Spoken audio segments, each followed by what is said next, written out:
We are the Fourth. We are Houston.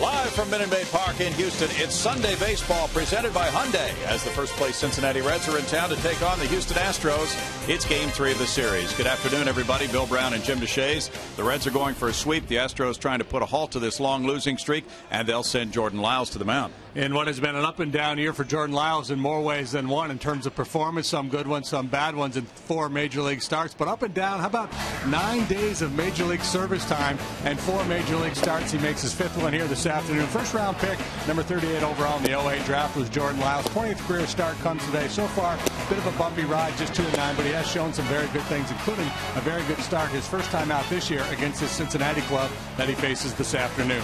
It'll be Bronson Arroyo for the Reds. Both clubs did a ton of hitting last night. Latos couldn't go 5 to qualify for the win. And the Astros stormed back, but the Reds won at 12-9. We'll see Game 3 of the series right after this.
Welcome to Minute Maid Park for a Sunday afternoon encounter. The Astros and the Reds, the final game of the 3-game set. They're clearing the field of the Dulles Middle School band that played the anthem. The youngsters who were out with the Astros starters, as they are all on the field.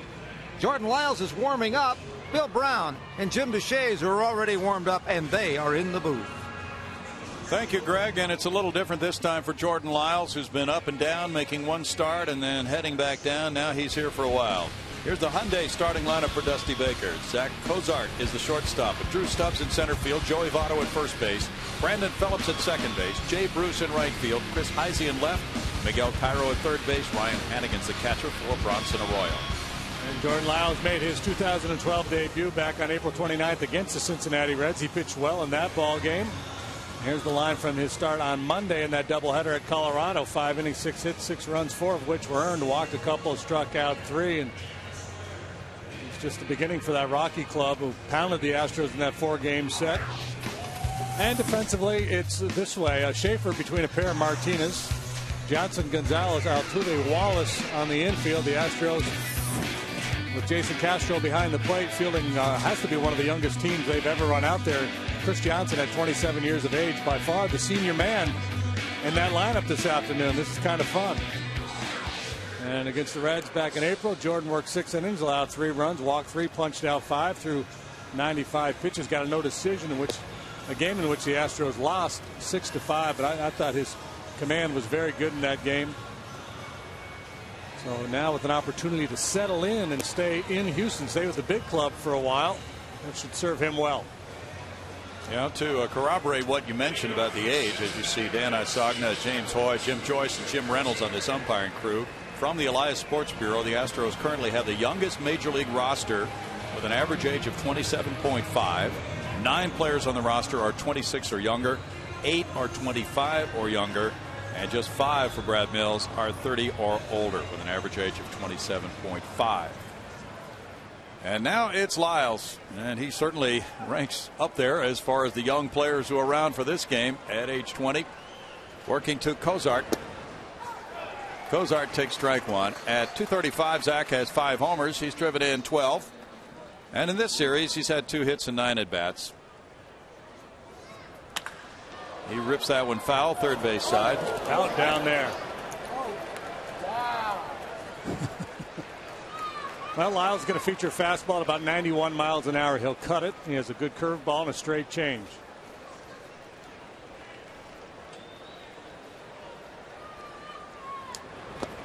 And he gets that curveball down for the strikeout to open this game.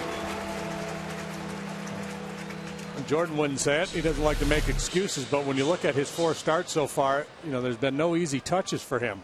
His first start came in Cincinnati, tough ballpark, tough lineup. Then in Philadelphia, very tough ballpark.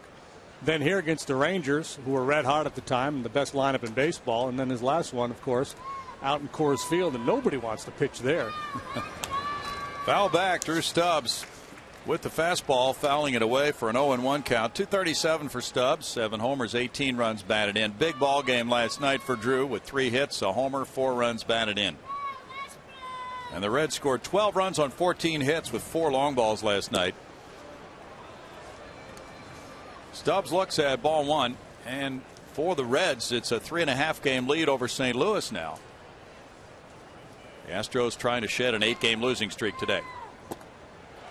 In tight to him. 1-2 to Stubbs. Actually trying to throw a cutter away there, and it backed up a little bit on Lyles. Still able to tie him up a little bit. Stubbs not a patient hitter, but he has power. Say that about a lot of guys in this Reds lineup. Rolled out to shortstop, Marwin Gonzalez. Low throw, and it skips over into the glove of Brett Wallace. Nice save by Wallace. Brett fresh up from AAA.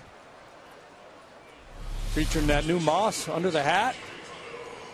Had a heck of a month with the bat. Now he's going to get a chance to come to the big leagues. And nice job there handling that in between hop. Yeah, he was in a good position for that. First inning woes documented there. Well, 2 quick outs here trying to post a 0. And you see the carnage. It has not been pretty. 5, 10, 15. What's that? 20 runs 20. in 6 games. Yeah. That's not good. Talk about getting in a hole. Joey Votto fouling it for strike 1. He's on a 20-game hitting streak at Minute Maid Park. And during those 20 games, his numbers are just astonishing. .494. And his career is a .426 hitter with 5 homers and 23 runs batted in here in 32 games. Yeah, they're going to be on the charter this afternoon after the game, and Dusty's, where's Votto? He doesn't want to come. He's staying here. He's not going anywhere the way he hits in this park.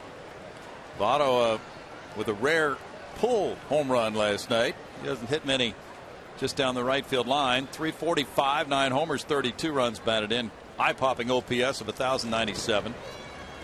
And it's 1-2 to Votto. Votto also leads the league in walks and an on-base average, so pitchers have worked very carefully to him. Brandon Phillips on deck.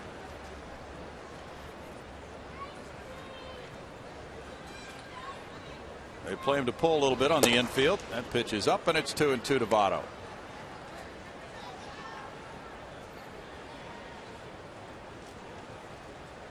Votto steps away. Joey, a second-round pick in 0-2 from Toronto. He's gone 6 for 8 in this series with a homer and 3 runs batted in.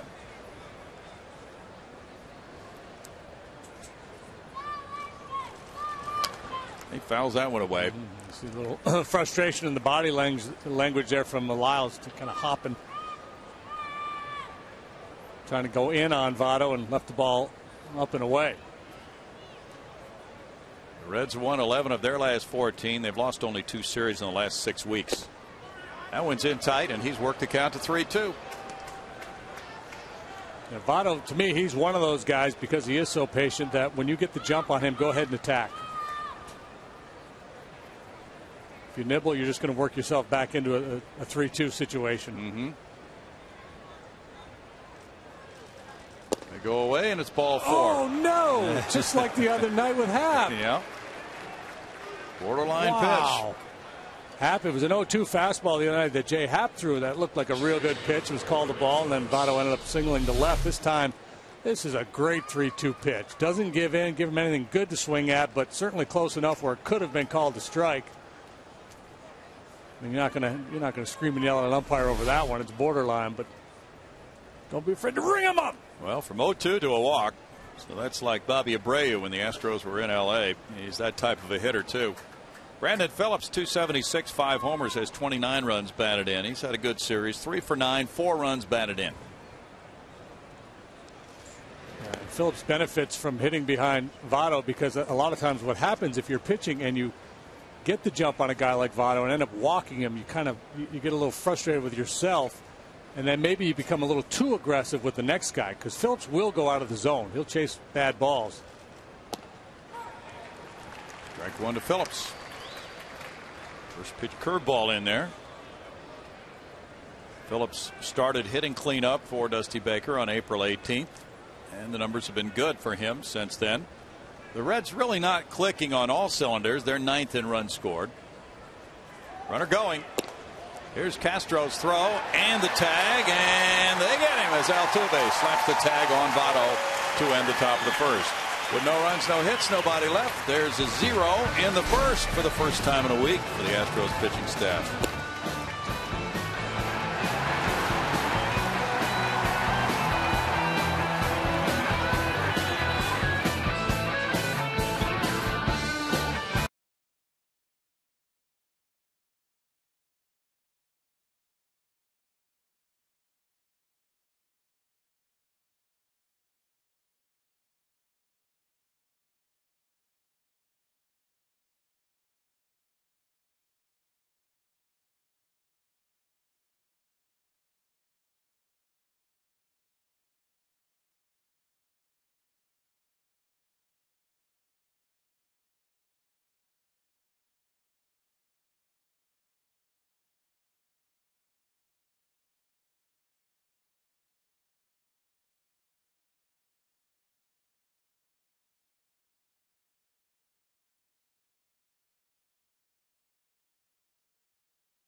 Starting lineup card, and it's brought to you by Hyundai, and it's a different look today with Jordan Schaefer leading off in center field, Jose Altuve at second base, Fernando Martinez batting third in right field, J.D. Martinez, the cleanup man, in left field. Chris Johnson bats fifth at third. Brett Wallace is at first. Jason Castro the catcher. Marwin Gonzalez the shortstop. And there's the first pitch from Bronson Arroyo, a breaking pitch to Schaefer. It's a strike. Schaefer's on a 7-game hitting streak. You see Arroyo 12-6, 22 starts against the Astros. So we've seen a lot of him, but the current Astro players have not. Especially with Carlos Lee out of the lineup. Carlos with a bunch of at-bats against him, but nobody else on this Astros club has more than 8 at-bats off Bronson Arroyo, despite all those starts against Houston over the years. 260 for Schaefer. He's gone 2 for 9 in this series. Arroyo generally pitches better on the road than at home this season, 1-2, and on the road he has a 3.21 ERA and 5 starts with a 2-2 record. Yeah, no place like road for Arroyo. He's yielded a .352 batting average in his home park, much better on the road. He's a finesse guy. You see 87 there on the fastball. It won't get much harder than that. Last time out against the Pirates, he allowed 4 runs on 8 hits in 4 innings. He is a master of deception. Cutter, slider, curve, change. He'll change the arm angle on you. Flick foul. He's one of those guys, he's probably better when he gets behind you in the count. Because he gets you a hitterish and then he throws that slow curve or that changeup and he gets bad swings. Got to be patient. The Astros actually have scored 5 runs more than the Reds this season. They played 1 more game. In the air, and that one cut in on him and broke his bat. Sounded like right in on his hands. Take a look at the Reds defensively this afternoon. Heisey, Stubbs, Bruce in the outfield. Be careful trying to take an extra base on Bruce. He's got a cannon. Cairo gets to start over there at third. Cozart Phillips up the middle. Votto solid at first base, as is the catcher, Ryan Hannigan. Schaefer went back for another bat. Carlos Lee on the disabled list with a hamstring strain today. And Brett Wallace gets the call at first base. With Jordan Lyles promoted to the roster, Matt Downs was optioned to Oklahoma City after yesterday's game. So those 2 roster changes for this one. Which means the Astros are a man short on the bench. Only 4 position players available to Brad Mills this afternoon. 3-2 now.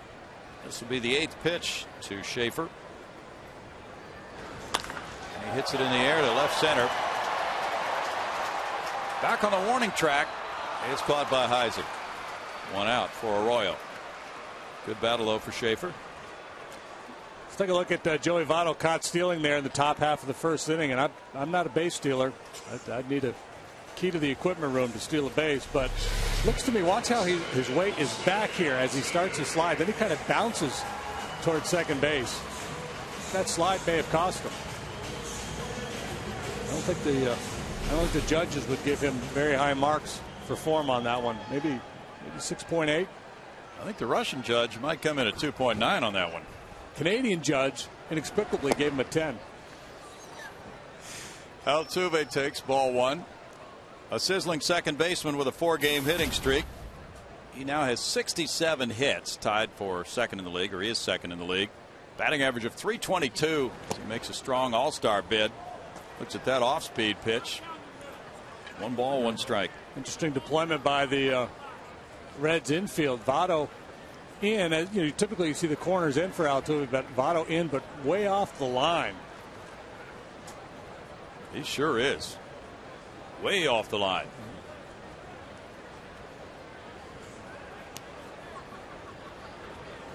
What's he trying to do? Take a push bunt away? Well, I think it's that, and it's also helped to cover the hole a little bit. They just feel like he's more likely to hit the ball through the hole than he is to hit it down the line. But Altuve is such a good handler of the bat. I wouldn't be surprised to see him try to take a shot right down that first base line. Ooh. Bounce the shortstop, Cozart. 2 outs for Arroyo. Most guys would tell you that's awfully hard to do, to try to steer the ball, but if there's anybody who can do it, Altuve would be the kind of player. Well, he's gaining more and more respect from people we talk to with other teams as they see him for a second year now. And he is not a mirage. This is not a magic act. Fernando Martinez was promoted from Oklahoma City with a .319 average, 8 homers, 38 runs batted in. Good on base percentage of .374. He went 1 for 5 and drove in a couple last night in his Astros debut. Off speed stuff, ball 1. And Brian Bogusevic on the bench for a second straight game as Martinez plays. He was signed at age 16 by the Mets, claimed off waivers by the Astros in January. He's had knee issues, arthritic knees, 1 ball, 1 strike, but he can hit. He took the place of Travis Buck yesterday on the disabled list. So there have been those 3 transactions now in the last 24 hours. It's been a time of roster moves for general manager Jeff Luhnow.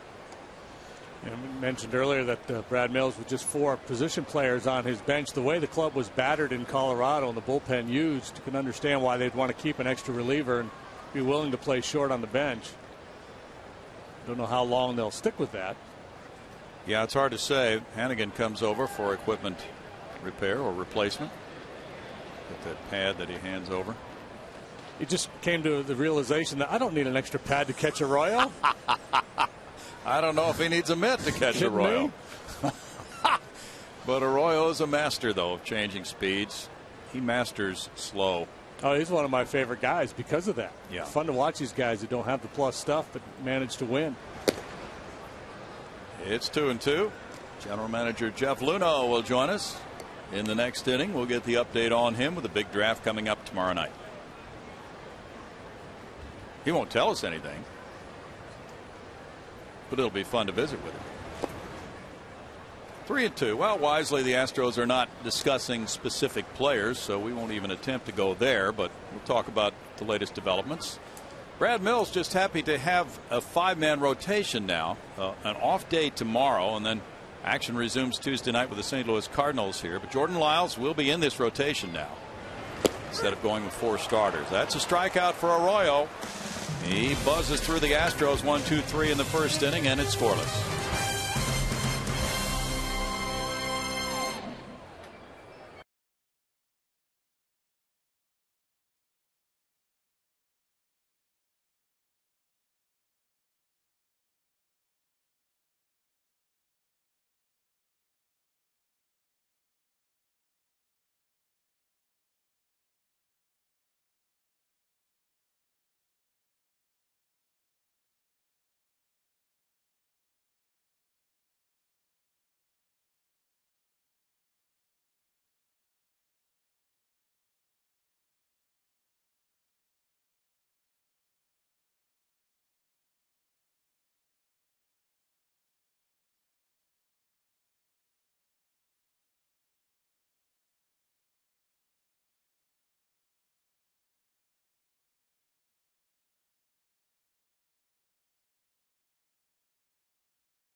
Continue the homestand with 3 more games Tuesday through Thursday against the division rival and defending World Series champion Cardinals. So grab your friends and family and catch the second to last Cardinals and Astros series at Minute Maid Park as National League rivals. Root now and buy your tickets. You know where, Astros.com, guys. Big series coming up with the Redbirds. We look forward to it. First of 3 coming Tuesday night at 7:05. Brandon Phillips is back in. He was at the plate when Votto was thrown out trying to steal to end the Reds' first inning. 29 runs batted in for Phillips. And he taps the curveball foul. There's strike 1. Like he was looking for that first pitch curve that time.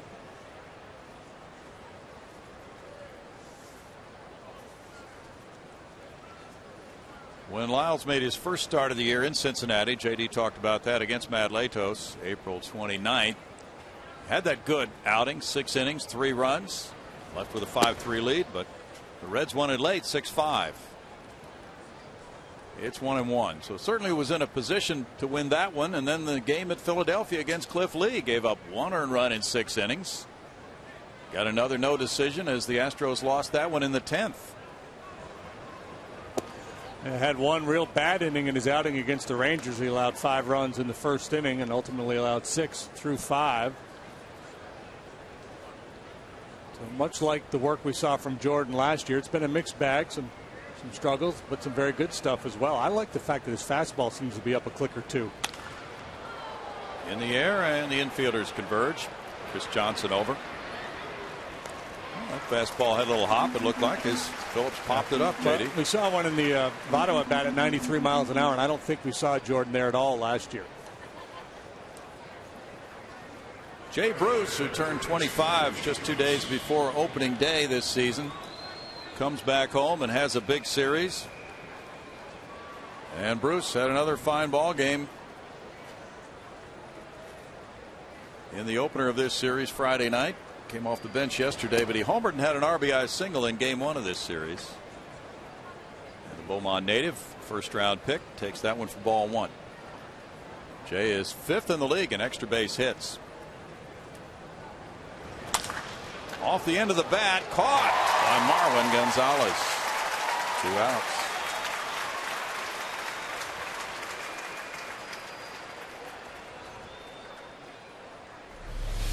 You really don't lose anything defensively when Marwin plays shortstop.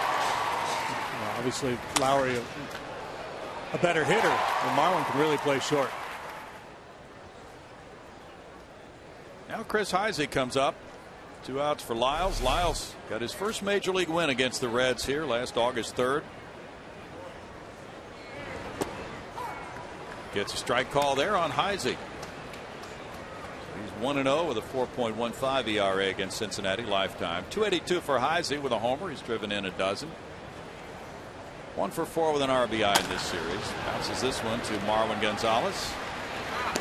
Lyles has a very quick 8-pitch second inning, and it's scoreless.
Meet Jordan Schaefer and Jim Deshaies at the Whataburger at Highway 6 in West Park on Wednesday. They'll be signing autographs from 11 to noon, and while you're there, register to win the ultimate What a Fan experience, which includes autographed memorabilia, sweet tickets, and a chance to throw out the first pitch. Bill?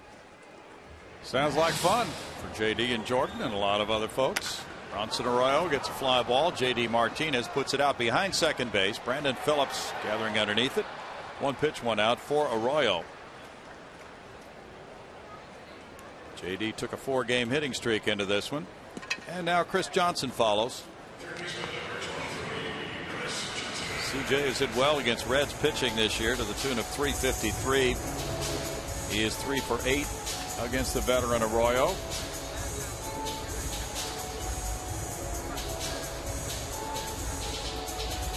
Arroyo generally surrenders a fair number of home runs. He's allowed 8 so far this year.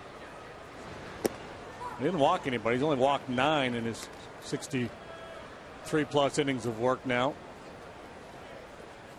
Bronson's 35. He's from Key West, Florida. Chris Johnson also from that state. Looks at a pitch in, and it's a 1-ball, 1-strike count. As they watch on the rail. Well, the injured ranks are certainly growing on that side of the field. 2 balls and a strike. CJ is 2 for 6 with an RBI, 3 walks in this series. Carlos just had some weakness in the hamstring area and some tenderness to the touch, so the Astros felt it was better to put him on the DL today. 2 balls, 2 strikes. So Brett Wallace will be the first baseman at least most of the time while Carlos is out, Brad Mills said. And Wallace is on deck right now.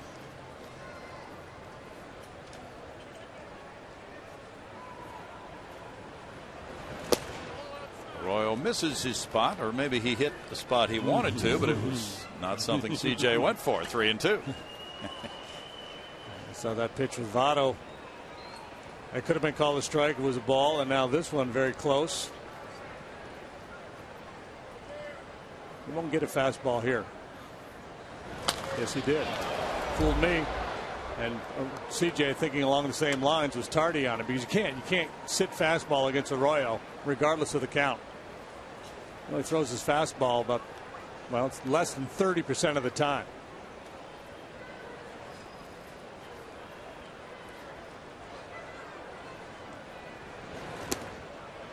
Off-speed pitch, ball 4. There's the first base runner for Houston.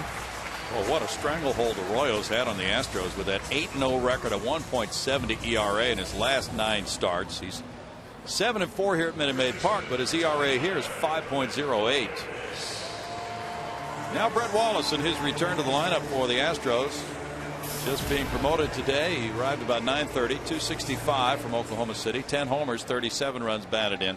Lately, he'd been swinging a hot bat. 3 homers, 8 runs batted in his last 4 games. I had a big month of May down there after a slow start, and from the end of last year, Brett has dropped about 30 pounds. Worked very hard. He's been playing third and first base at AAA.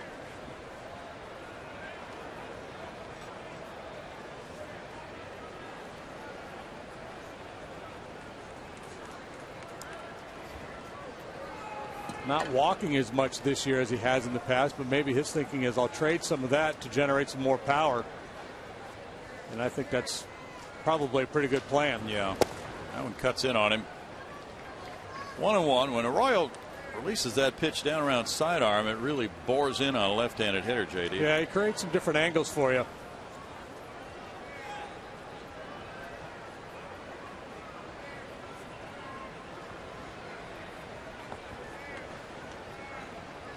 Wally with that overlapping grip like a golfer. Bangs one into center field. Welcome back to the Astros. Brett Wallace and Chris Johnson going first to third.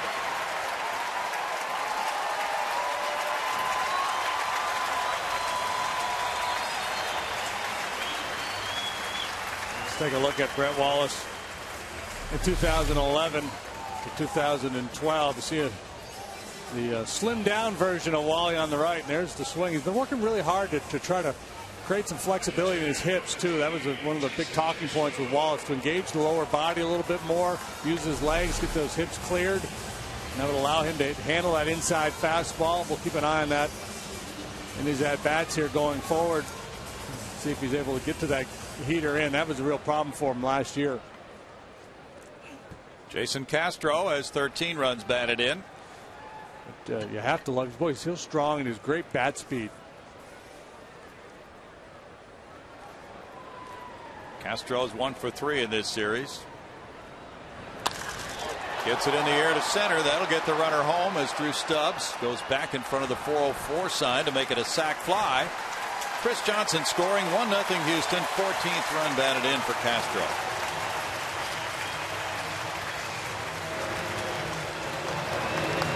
CJ going first to third, and that allowed him to score easily on out number 2. CJ, what's he doing? He's playing a little man's game, drawing a walk, going first to third.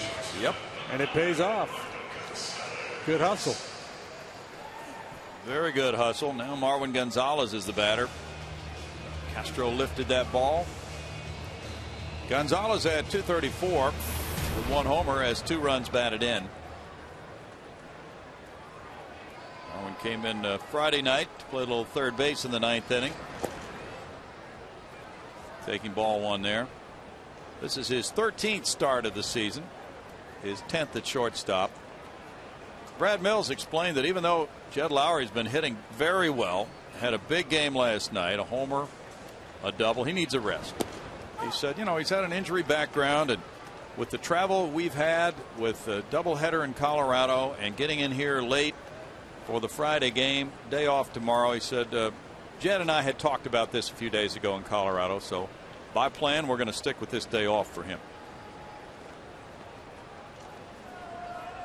And it's the long haul, of course. You know, we're about 1/3 of the way through the season right now. Yeah. You got to get, you got to use your guys on the bench, give them some at bats. You bet.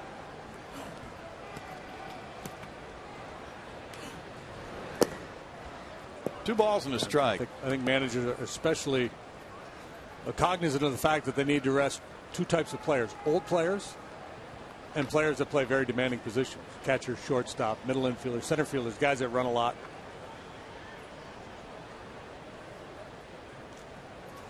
Unless your name is Cal Ripken.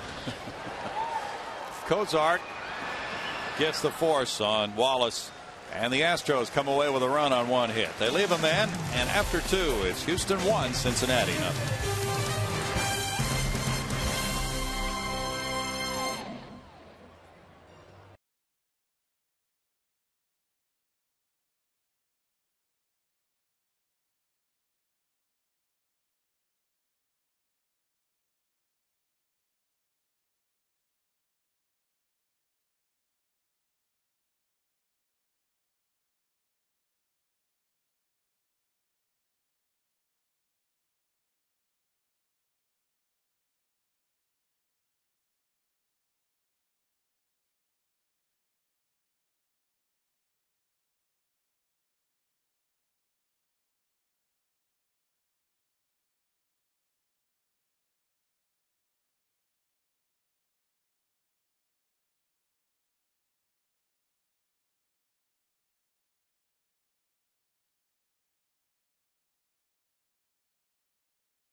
Top of the 3rd.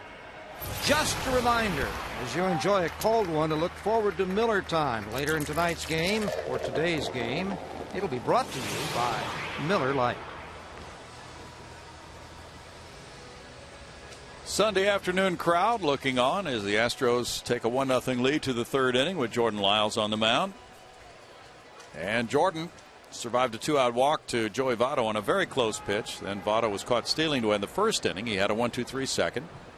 Now it's Miguel Cairo, the number 7 hitter, leading off the 3rd inning. 147 for Cairo. He's driven in a couple. He attacks the first pitch. It's a lazy foul, and it's out of play for strike 1. Cairo, a 38-year-old veteran. He's been in 5 playoff series in his 16-year career. Spent some time on the disabled list with the left calf injury earlier this season. He's carved out a nice career for himself, primarily as a backup player.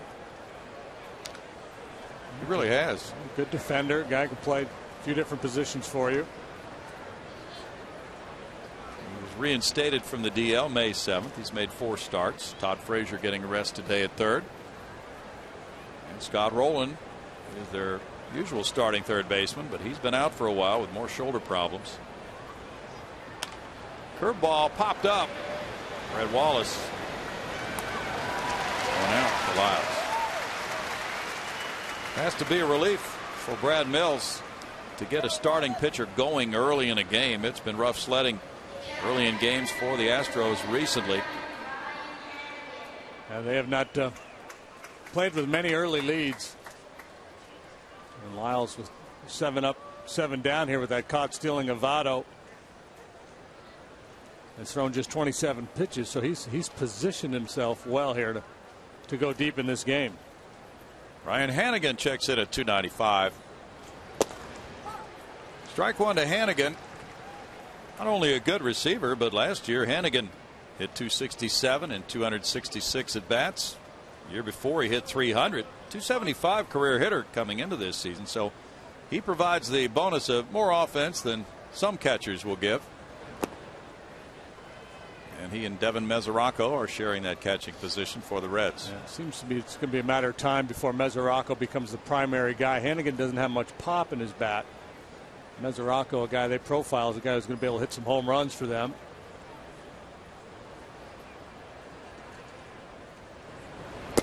But if Hannigan's your number 2, then you're doing pretty well in that department. Absolutely. Hannigan's hit 318 in his last 26 games, including an 8-game hitting streak. Yankees lead at 5-1 at Detroit behind Phil Hughes against Justin Verlander. A little chop out to Lyles. That's out number 2. Jordan is really throwing effective pitches so far in this game. Well, Reds who hit 4 bombs off Wanda yesterday. They haven't hit a ball out of the infield yet. Bronson Arroyo is 2 for 15. He has a 133 average, 1 RBI. Bronson's had some good major league games at the plate. Looking at ball 1. He has 5 career homers. 27 runs batted in for Bronson. He was a 3rd round draft choice of the Pirates in '95. Fastball foul back. 1-1. I'd say in the long history of our game, the team that does not allow the ball to leave the infield wins 97.5% of the time. Yeah. That might be conservative. Whoa. It's probably happened, right? Where a team, especially in the dead ball era, usually in good shape. Somebody scratched one out with an error and a stolen base and a ground ball out or something like that. Sure. 2-1 to Arroyo. Arroyo pops this one foul. Brad Wallace coming over. Looks like it'll be out of his reach, and it is. Arroyo is one of those guys, and boy, every staff would like to have somebody you can just put him down for 200 innings. He normally makes it. Yeah, it does, and usually it's pretty good stuff too. Stay good concentration there. Didn't know he had it. Go Tide.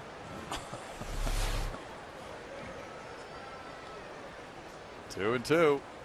The other guy's got it now. Tank got it. Still 2 balls, 2 strikes. Get your glove back on, Tank. Come on, Tank. Man. Get in the game. Don't make any assumptions. Just because you get one doesn't mean there's not going to be another one. It's teamwork over there. Bear down. No, there's not one underneath your seat. They might be worried about the yes, drinks. There is. Whoa. Line drive left field over J.D. Martinez. This one will bang off the wall. He plays it very well, but it's still a single for Arroyo, and the first Reds hit comes from their pitcher. How ironic is that? 8 up, 8 down, and not just a base hit, but a good solid swing of the bat by Arroyo. Turns the wrist over, and well played here by Martinez, holding Arroyo to that single.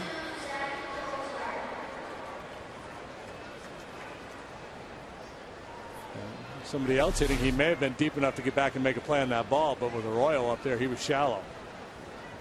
Cozart struck out to open the game. Good snag there by Castro on that pitch in the dirt.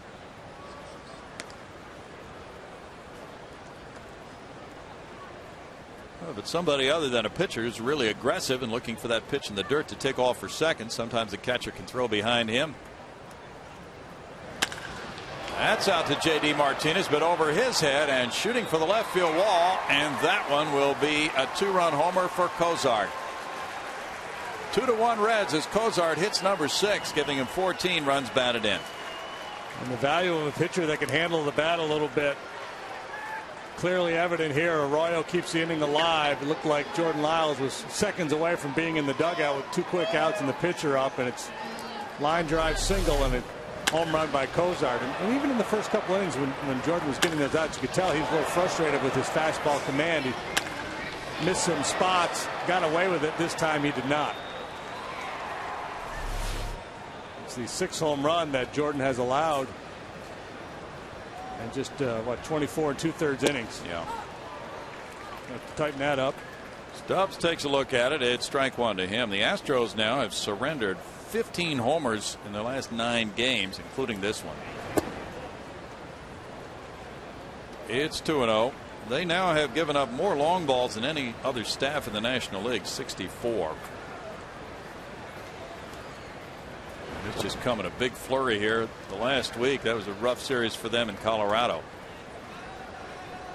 2 balls, 1 strike to Drew Stubbs from Texarkana, Texas. He's done well in this number 2 spot in the order for Dusty Baker. Out to center field. Schaefer to end it, and it's 2 runs, 2 hits. The Reds grab the lead 2-1 in the 3rd.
Our progressive fan of the game, Don Ibsen from Shreveport, Louisiana. Don, you are our fan of the game, but you've got to tell us why you're in town here.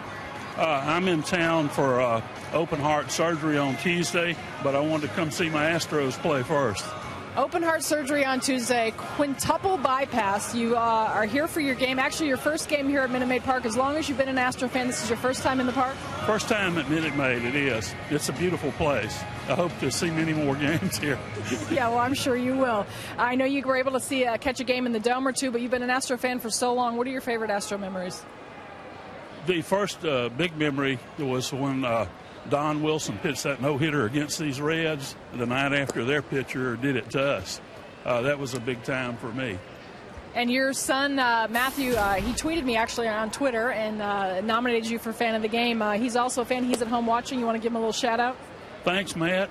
Jeff, Angie, Sue, how are you?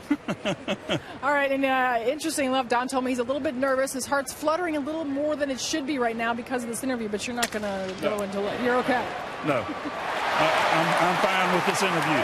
I actually felt a little bit bad because I dragged him out of his seat right here in the Crawford boxes, brought him up to the set, and then that home run went right over his head. You would have been a little mad at me if you weren't able to catch that ball. Okay, I don't think I would have had that one anyway, so it's okay, Patty. You're excused. Since it was a red, you were going to toss it back, right? Yeah. Red's ball.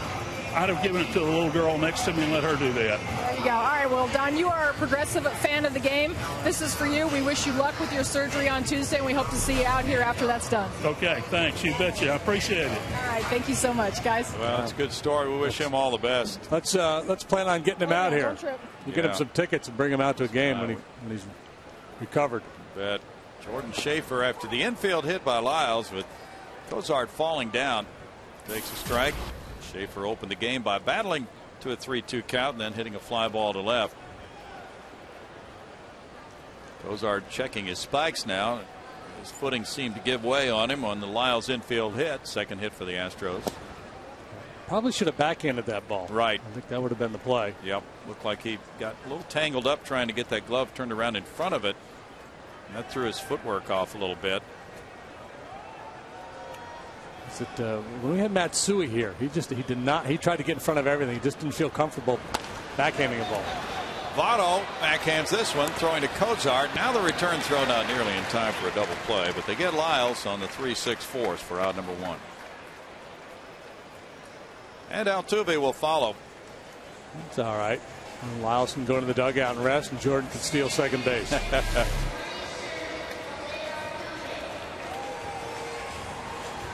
Votto, good glove man, makes a fine play there. They turned a 3-6-3 double play in last night's game. But with Schaefer going down the line, that's hardly ever going to happen. Altuve has 10 hits in his last 20 at-bats, setting a very high standard. And you might have been watching the Fox telecast last night with Tom Brennan and Tom Verducci. Maybe not. But we're going to show you a new standard of measurement as Altuve bats. He grounded out earlier. And he tops this one to third. Backhanded there. Cairo goes back to second. No double play for out number 2. All right. How many Altuves are involved in any number of pursuits? Yeah, there's a website now some guy has started. It's called howmanyaltuves.com, and there's a calculator there, and you punch in the number, and it'll tell you how many Altuves it is. This time it's around Dover's Monster Mile, and how many Altuves to the moon. So you can plug in whatever distance you have in mind, and it'll tell you how many Altuves it takes to get there. All right, now how many Altuves would it be from first base to home plate with Fernando Martinez batting if he scores on an extra base hit here?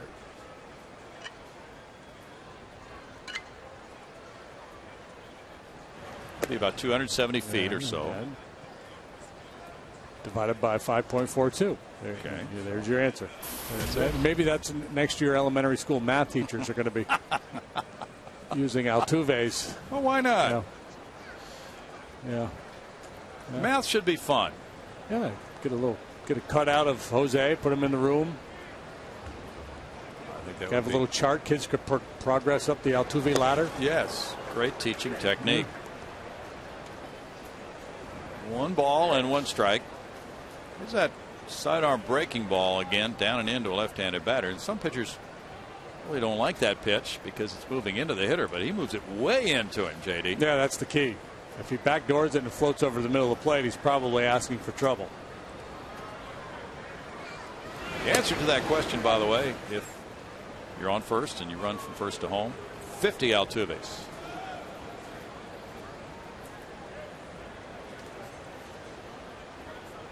JD Martinez on deck.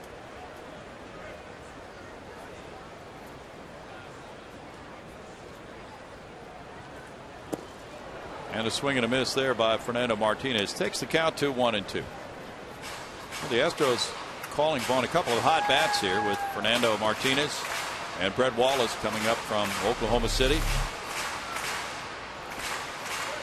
This is a fun matchup today because it's all these young Astro hitters against the wily veteran Arroyo. Yeah. They'd probably rather be facing a guy through 94 and just challenge him. Sure. You'd think it would be advantage Arroyo, normally speaking, against guys who have not faced him.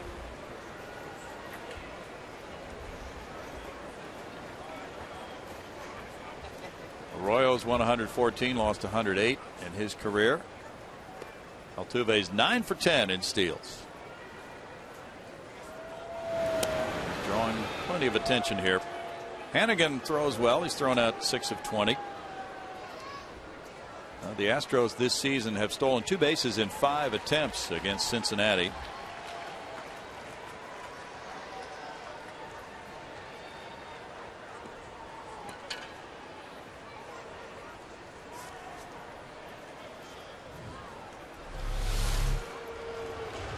There you go. Nice. Pity the fool. Got his Mr. T starter set on.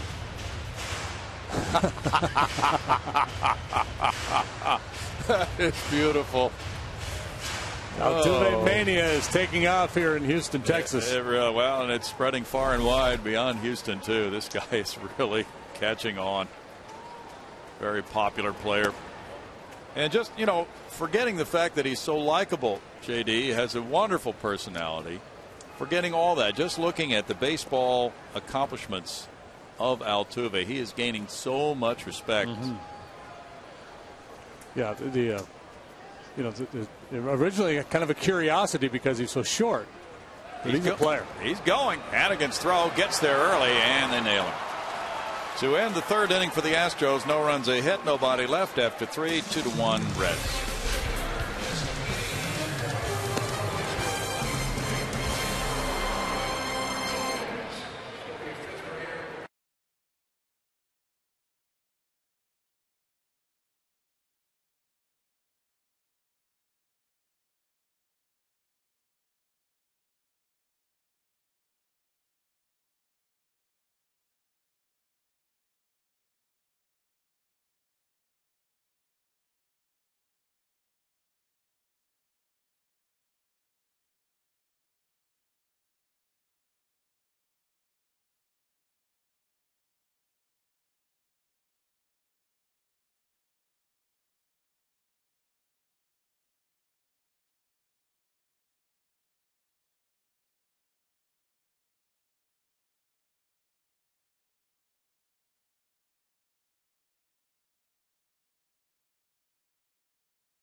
Joining us. A very exciting time for everybody here with the Astros, Jeff, as you anticipate what's coming up tomorrow with the draft.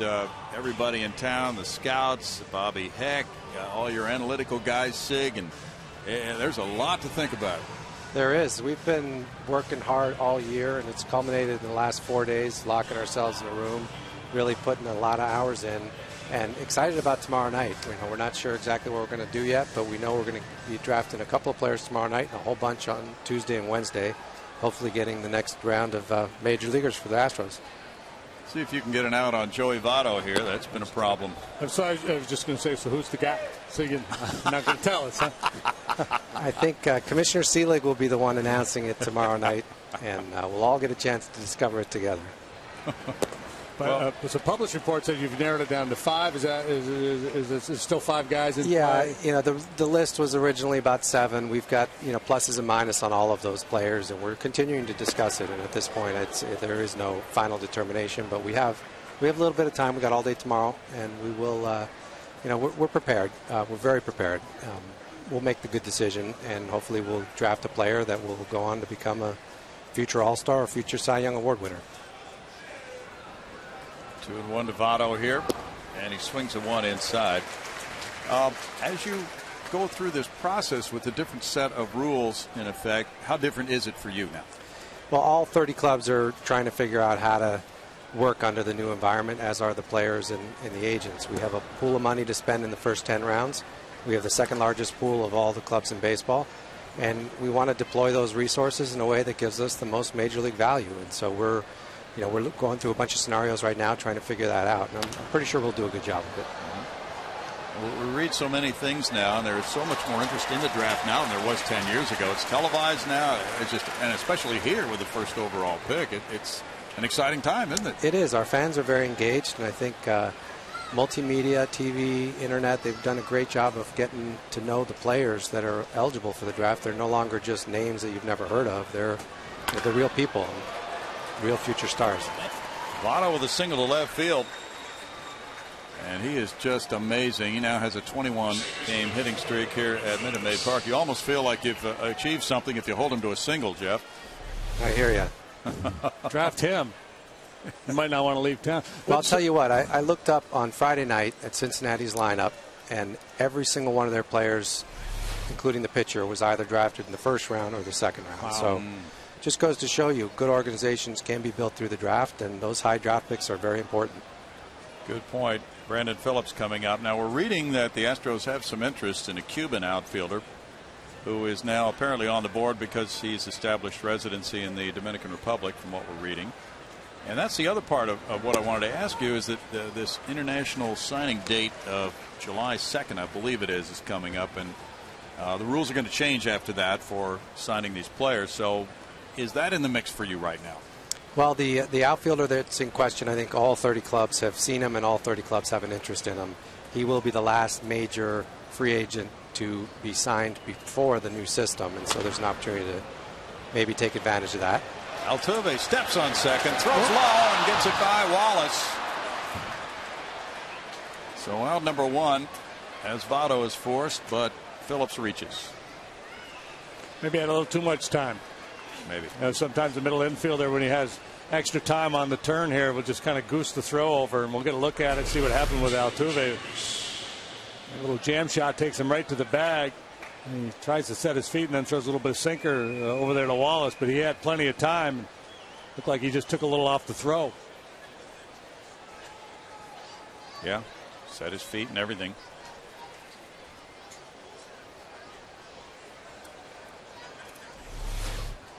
Jay Bruce, he popped a short earlier.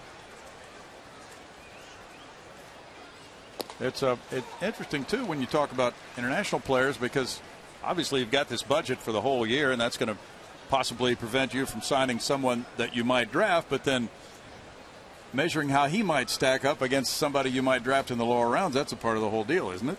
Well, we're fully funded. We've got a budget for the draft. We've also got a budget for international, and I think we should be able to do some serious damage with the funds that we have. JD Martinez takes it for round number 2. So I'm reading in all these publications and websites, and different people are putting their mock drafts together, and there's a lot of talk about Appel, and there's talk about the Bruxton kid, the outfielder from Georgia. And in football, when the guy who is perceived to be 1-1 and he doesn't go, everybody yells and screams they got the wrong guy, but you can't allow that to affect your thinking. I mean, you got to pick the guy that you think is the right guy, regardless of what all the so-called experts are saying. Yeah, you got to pick the player that you believe has the best chance to have an impact at the major league level. And I believe in 30 draft rooms, there are probably 5 or 6 different names at the top of the board, similar to how we're having this debate here in Houston. So, at the end of the day, we don't know who's right for maybe 10 years, but we're all convicted in our own opinions, and we've gathered as much information as we can, and I think we'll end up making the right decision. This has become so scientific compared to what it was like 20 years ago, we'll say, and just many facts to consider. There's Chris Heisey, a 17th rounder, so you're going to have somebody from far down in the draft probably reach the big leagues, and you've seen this happen in St. Louis. It really is striking with baseball the way that happens. It is, Bill. More first-rounders make the big leagues than any other round, but the number of players in the big leagues that were not drafted in the first couple rounds, like JD Martinez, Albert Pujols, Heisley, drafted even after the 10th round, It's, you know, if you're not doing a good job after the 10th round of the draft, you're leaving a lot of money on the table. You're leaving a lot of opportunity out there. Mm-hmm. And in St. Louis, you took a Jaime Garcia who worked out great, and so, boy, you just have big horizons out there, don't you? Yeah, and I think, you know, we're not going to solve all of our issues or change the organization completely with one draft, but everything starts with this draft, and we're really excited about the opportunity not only to have the first pick, but to have 40 other picks and to really build some depth into our system and go from there. Our minor league system is playing well. I think we've got some great prospects down there, and the future's looking very bright here in Houston. So you have Sig Meidel is the director of decision sciences, and he's got a group, and they're putting together all kinds of numbers. Will they be more beneficial at the top of the draft or a little bit later on? And what kinds of things are they delving into that maybe fans would be surprised to find out, or you know, kind of a broader scope? Well, the importance of the information is across the board. It's in the beginning, it's at the middle, and at the end of the draft. And they're looking at a lot more than just stats of how players played in college. We're looking at a lot of different elements, pitchers' biomechanics, and how to quantify that and how to incorporate that into our decisions. And that's why we call this whole area decision sciences, because there are some parts that are cold and hard facts, and there are other parts that are really more qualitative in nature, and we still have to incorporate them into how we make decisions. And there's a science in figuring that out. So in other words, X% of college pitchers taken in the first 3 rounds of the draft end up going to the big leagues, and those kinds of things. Those kinds of things. And, you know, you have a pitcher with a bad delivery and you think he's got an increased chance of having Tommy John surgery. Do you dismiss him and not take him at all, or do you discount him, and where do you put him, and what's the right value for it? Those are the types of decisions that we've got to make. 3 balls, 2 strikes, 2 outs. Chris Johnson, 4th rounder. At the end of the day, it's a lot of pressure, but it's also a lot of fun. It is fun to kind of break these guys down and it is fun. This is the end of a long journey for the scouts and the scouting director and our whole organization, and it's a lot of fun. Hit to left center field. Schaefer's over. Martinez is there. Schaefer has it. We'll be back with Jeff Luhnow with the score 2-1 Reds right after this.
Houston is brought to you by Jack in the Box. Right now, try the new Chipotle Chicken Club. Make it a combo with fries and a drink.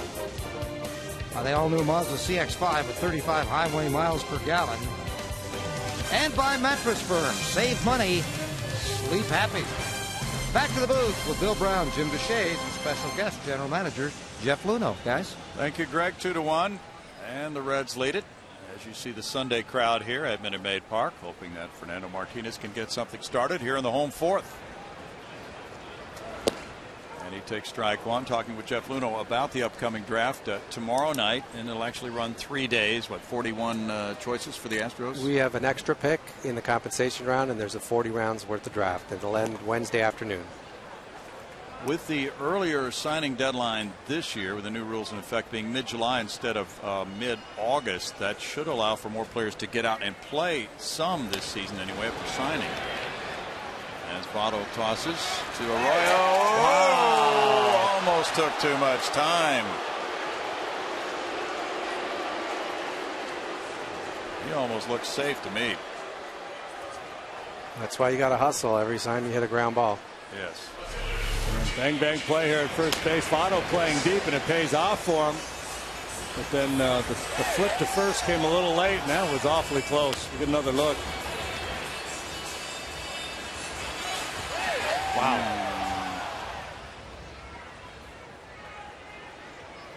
Yeah, it looked like they got him, but that was awfully close.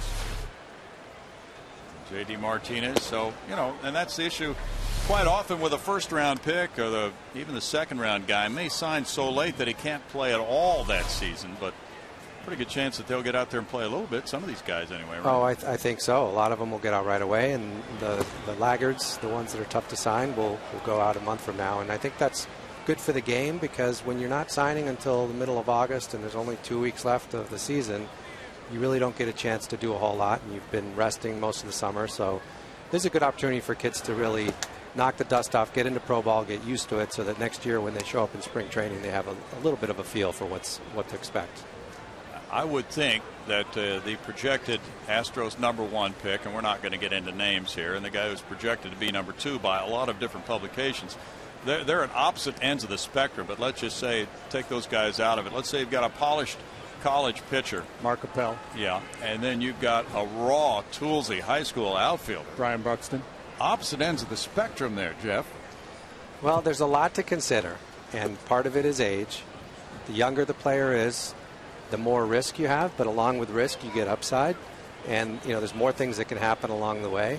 But young players are exciting. You can dream on them, and a lot of the great stars in Major League Baseball got to the big leagues at the age of 21, and that usually happens because they were starting out of high school. Brandon Phillips makes a spectacular play up the middle. That looked like a hit off the bat, but Phillips was positioned to get J.D. Now, how about in your days in St. Louis? Was there, any track record there that you'll lean on? I mean, obviously you will, of high school guys versus college guys, and how that panned out. Is there science there based on your own experience with the Cardinals, that you had more luck with high school guys and more luck with college guys? Yeah, we had a good balance of high school draft picks like Shelby Miller and Colby Rasmus and Tyrell Jenkins, as well as some college guys like Chris Perez and Brett Wallace and so forth. And I think really you look at it as a portfolio. You need a mix of short-term and long-term, risky and less risky investments. But with that first pick, you're really trying to hit a home run. And so you don't really factor in too much whether they're a college junior or a high school senior. You just want a guy that's going to have an impact. And you're not looking at need. If we have a lack of a certain position in the organization, you're just looking for the best guy. I think you can address need through the draft in its entirety, but you don't have to do that in the first round. CJ takes one off the plate. And then, of course, as you talk about portfolio, there are emerging markets, so that may be where Cuba comes into play. Exactly. And there are a lot of good Cuban players in this world, I'll tell you that. There are. That's lined, and Phillips is over to snag it on a dive. Wow. Jeff, thanks so much for joining us. All right, thanks for having me on, Good guys. luck. Have a good day tomorrow. 2-1 Cincinnati.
Lucas is 4-4 on the season with a 4.71 ERA, but he's 3-0 at home this year, and he's also already beaten the Cardinals once this season. He was also the last Astros starter to get a win in L.A. at the beginning of that last road trip. That's coming up on Tuesday at Jamaz's Game Break. Let's go back to the booth. Brownie and J.D. Thank you, Bart, and happy birthday to Lucas Harrell. He's 27 today. Strike one to Miguel Cairo from 21-year-old Jordan Lyles. Cairo popped to first in the third inning.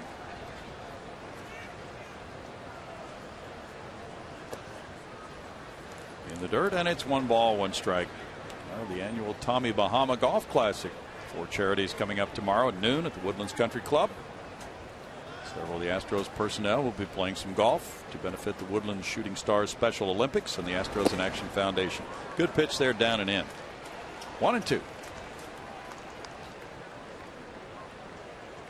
And then there's the draft tomorrow night, so that's going to be a full day.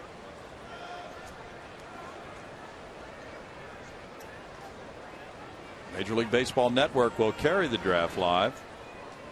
Larry Durker and scout Ed Festea will be there representing the Astros. Ed was a first responder at 9/11 in New York. 65 pitches for Jordan Lyles.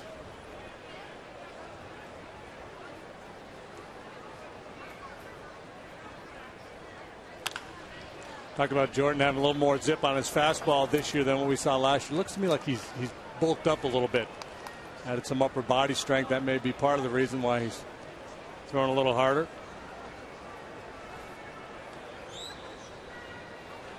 Jordan was taken as a compensation pick right after the first round of the draft. Bounced, and Chris Johnson is there. 1 out. We go to Greg Lucas. The Guys Night Out package presented by Kielbasa and Budweiser is available every Thursday home game. Remember that. It's every Thursday home game. We'll talk about it now because this Thursday it's against the Cardinals, and you can purchase a loaded ticket. I love that term. That includes a field box, 2-seat, Astros cap, sausage dog, and value draft beer or soda for just $30. Pretty good deal, huh? Root now and buy tickets at Astros.com/guysnight. Well, Thursday night's a good night for that. Every Thursday night, but don't forget this one. That's the next one.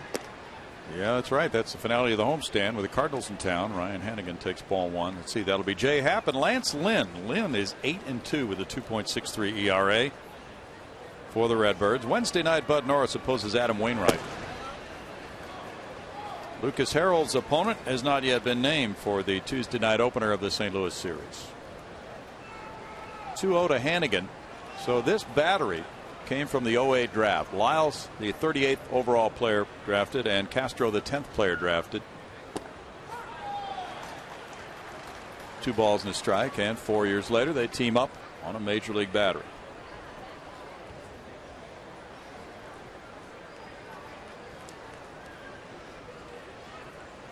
Yeah, and I think it's considered a good draft. If you get 3 or 4 guys from any one draft to reach the big leagues, that's considered a good draft. 3-1. The Astros' previous first overall picks were Floyd Bannister and Phil Nevin.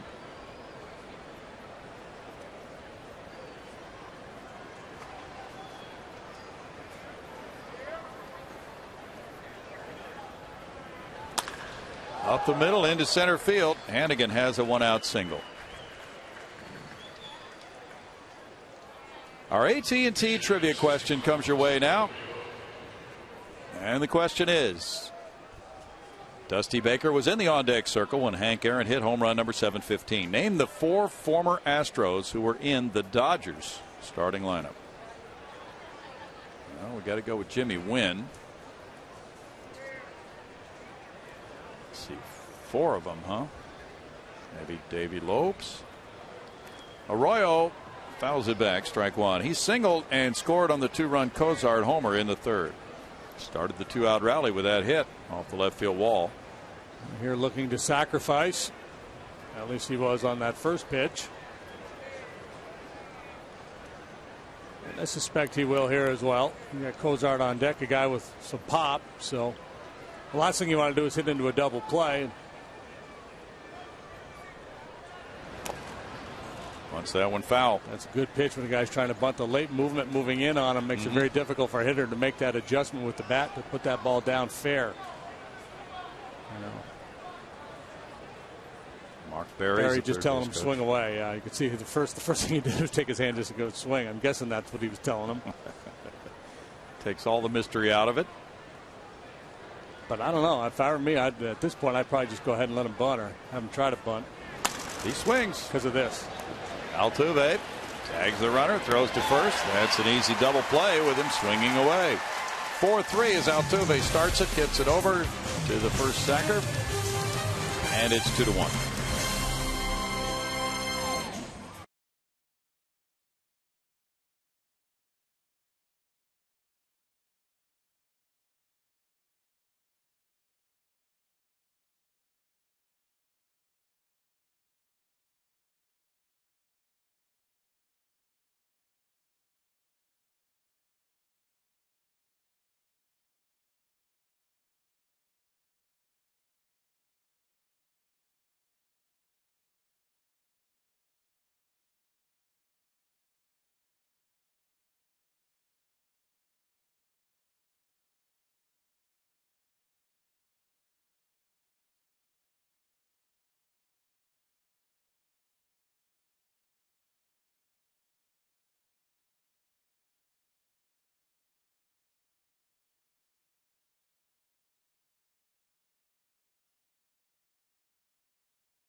In the on-deck circle, Hank Aaron hit his 715th, who were the four former Astros who were in the Dodgers starting lineup: Jimmy Wynn, Davey Lopes, Willie Crawford, and Joe Ferguson.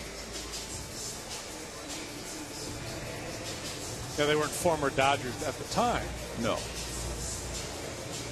Not all of them, anyway. No, Davey Lopes became an Astro later on. Well,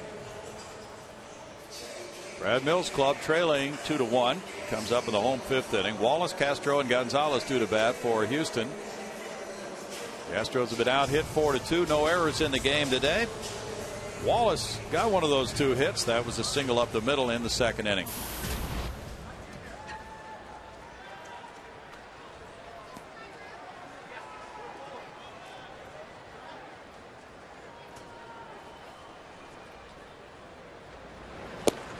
That one comes in for strike one. Astros in one of those funks right now. When they pitch well, they don't score. When they score, they don't pitch. That's for sure. That's how you lose 8 in a row. Wallace loops one behind second base, and that will fall in for a Wallace single. He's 2 for 2. Now batting 2,000 in the big leagues this year. It's a good start as we go to Greg Lucas. And this moment in Astros history is brought to you by the MD Anderson Cancer Center, making cancer history. We go way back. 1963, Colt 45's Rusty Staub hits his first career homer off. He didn't pick a slouch, did he? Don Drysdale, as Dick Farrell throws a 7 shutout innings as the Colt 45s beat the Dodgers 2-1. You're speaking about the Dodgers before, and that was a great moment brought to you by MD Anderson Cancer Center. We have a theme going here, Greg. The 08 draft for the Astros. Wallace was drafted in 08 by the Cardinals. He's 2 for 2. Castro, an 08 draft choice in the first round by the Astros, had the sac fly, and Lyles, a supplemental pick after the first round in 08, on the mound. There's ball 1 to Castro.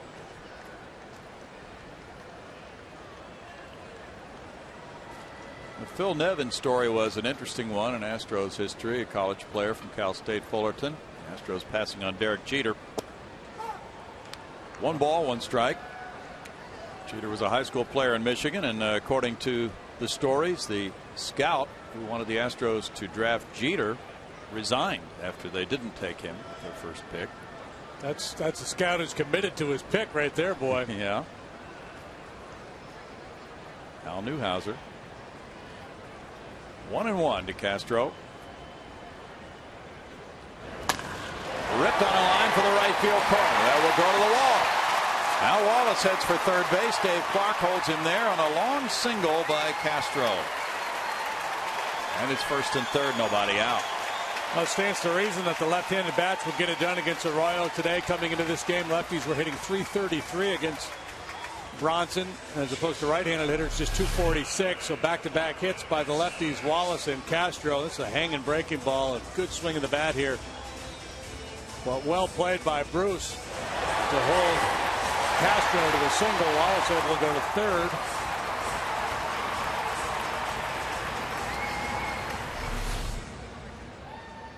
Now Wallace looks to be a little bit faster with the Wade loss. Now it's first and third, nobody out, and it's Marwin Gonzalez batting. He bounced into a force play earlier. Lyles is on deck. Third baseman Cairo off the line, even with the base. Strike one to Marwin. Reds playing for two in the middle of the diamond. They allowed the tying run to score to get 2 outs. This was later in the game. They probably wouldn't defend it that way.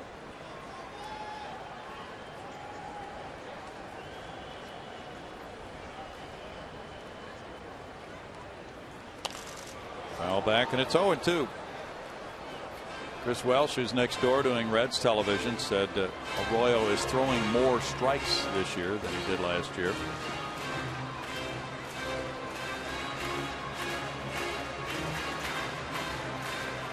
Ten walks for Arroyo in 66 innings. There's Chris Welsh.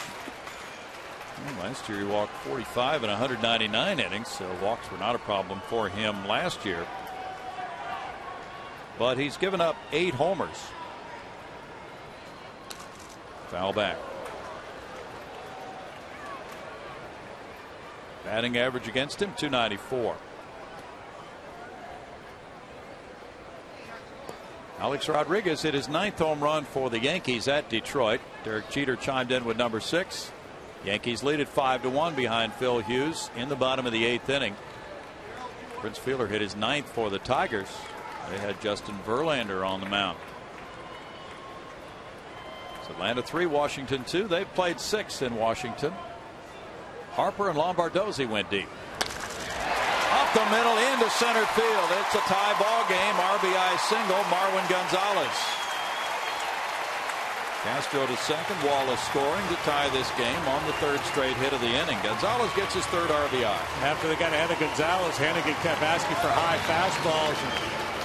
Marwin able to get on top of that one, hit it on a line. So they weren't thinking double play. Hannigan wanted the strikeout, and that's why he called for that elevated fastball. There you see Hannigan coming out of his crouch as the pitch is being delivered, basically telling Arroyo, throw it over his head if need be. See how high he's willing to go. Tie game. And now Lyles, we've got an infield hit in the 3rd inning. Will be bunting with 1st and 2nd, nobody out. One sacrifice bunt. That was a squeeze at Cincinnati in his first start.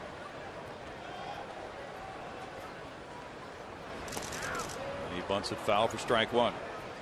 Well, ideally, you'd like to bunt this ball towards the 3rd baseman. Force Cairo to come in and make a play. Keep it away from Votto.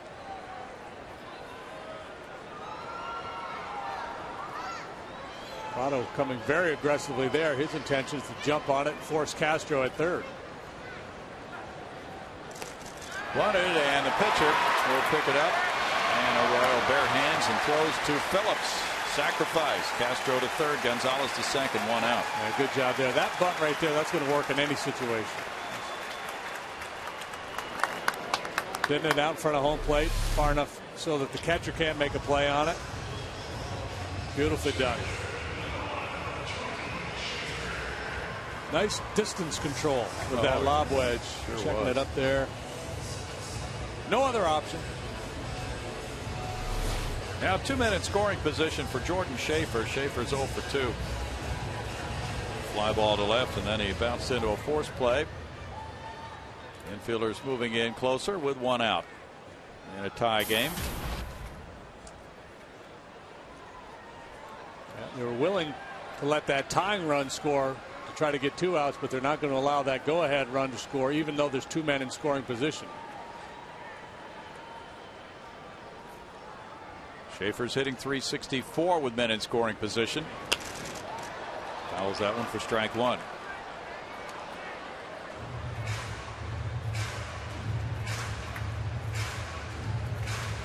Well, the Astros had double figures in hits in all 4 of the games in the Colorado series at Coors Field. Then they were held to 5 hits and 1 run by Mike Leake and 2 relievers Friday night as the Reds won 4-1.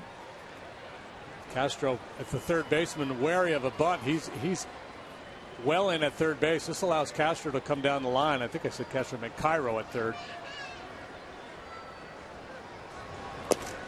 My countries and my dictators all cities and dictators all confused here.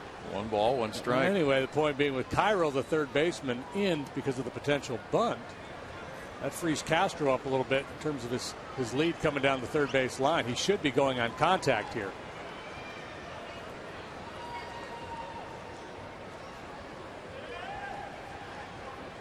Gonzalez is able to get a huge lead off second with the infield in. Strike makes it 1-2. Now Marwin should be able to score just about any kind of a single with the lead he has. And you'll see it as he moves in behind the shortstop, Cozart, who can't hold him on there. Royal gets a lot of called strikes with his fastball because the hitters are looking for that soft stuff and they just don't pull the trigger. Ripped to right field. Bruce is back. Bruce has the catch. Both runners tagged. The Astros have the lead 3-2. Sacrifice fly by Schaefer. 15th run batted in for Schaefer, scoring Castro, moving Gonzalez to third base. Good job there by Schaefer down in the count, and maybe a case where he was just sitting on a breaking ball that whole at bat. That's why he didn't pull the trigger on the previous fastball, and he did ultimately get the breaking ball, put a real good swing on it. Hit the ball hard his first time up deep to left center off Arroyo. This time the fly ball, a productive one, as Castro comes home with the third run. Now it's Altuve. And Hannigan goes out to talk with Arroyo. Altuve is 0 for 2.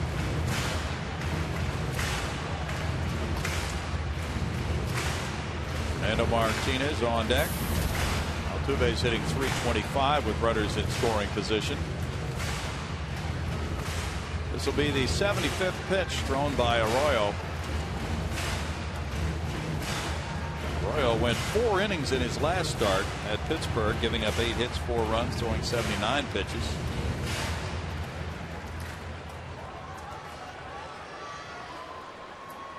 Spire, a longtime major league coach, he was a fine shortstop.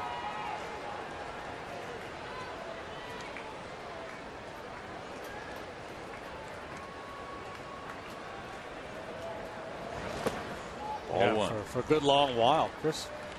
Probably about a 15-year major league career. Altuve 6 for 14 with 2 outs and runners in scoring position. You know, we talked so much about the draft, but here's a player who was signed as a free agent from Venezuela, and that's a huge part of the mix for any major league club.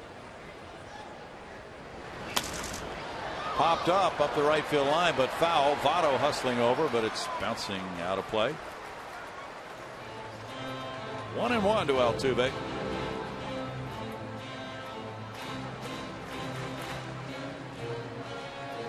On Sundays, a lot of families show up early.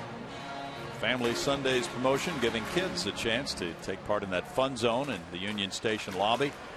They have inflatable games, video games, and face painters. And kids run the bases after the game today. Work off a little of that ice cream. Yeah.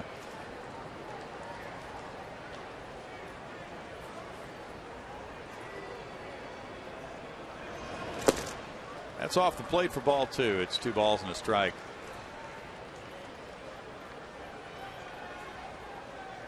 In that Atlanta-Washington game, 3-2 Atlanta after 6. The starters are Tommy Hanson and Gio Gonzalez. Gonzalez left after 4 2/3. Gonzalez, the National League Pitcher of the Month for the month of May. Fly ball, shallow right. Bruce is digging in over toward the line. Phillips gives way to him, and Bruce has it for the 3rd out. In the 5th, the Astros grab the lead with 2 runs on 3 hits. They leave a man, and it's 3-2 Houston.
Chevy is proud to present a new show. It's called Chevy Hometown Kids. It's not about the score either. It's about the experience. So tune in each Saturday at 10 a.m. right here on Fox Sports Houston, or you can visit hometownkids.tv for more information. She's a young person there. I don't know if a girl or boy has a future. Knew how to play to the camera, doesn't he? Oh, yeah. Doesn't he? Wide-eyed youngster. Now with the lead, Jordan Lyles begins inning number 6. First pitch is ball 1 to Zach Cozart, who ripped a 2-run homer off him in the 3rd after striking out in the 1st. This one heads for left. J.D. Martinez waiting. 1 out here for Lyles. Perfect example there of a cut fastball doing its job. A little late movement down towards the end of the bat. Cozart thought he had a pitch he could do some damage with, but nope. A little soft fly ball. Now, Brad Mills said he's really happy to be going to the 5-man rotation. As of now, Lyles will not be headed back for AAA Oklahoma City the way he has been. Stubbs is 0 for 2. He said he feels the other starters can use this extra day of rest now with the day off tomorrow. There's strike 1. Bud Norris threw a bullpen today instead of yesterday, and with his hip flexor problem, that helped him to get that extra day of rest. Some of the other guys, it's just that time of the season to give them that extra day of rest between starts.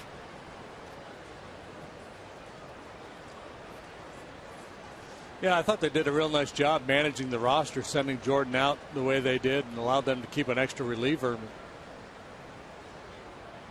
There comes a point where I think you want to buy that extra day for your starters, and also to, out of fairness to Lyles at some point, whether it was Lyles or Rodriguez or whoever, so, if you're going to have that 5th starter, keep him here and let him get his work on the side here and kind of start to feel like more of the team as opposed to a mercenary. Little tap, bringing in CJ, barehanding. He can't make the pickup. Stubbs reaching. I think he made the right decision there. It looked like he got caught initially between do I glove it, do I barehand it? And I think if he gloves it, he's not going to get him. You put yourself in jeopardy trying to make the barehanded play, but I think that was the right try. If he gloves it and then makes the transfer, he's probably not going to get Stubbs, and it would have been a tough play anyway. Ruled a base hit. Hit number 5 for Cincinnati. Joey Votto has walked and he's singled to left. He saw 14 pitches in those first 2 at bats. Fouls this one for strike 1. Yeah, you know, pitcher's opinion of Votto is much like the solicitor who shows up at your door. You know, the guy selling magazines or whatever. You don't want him there. Oh, not you again. Please go somewhere else.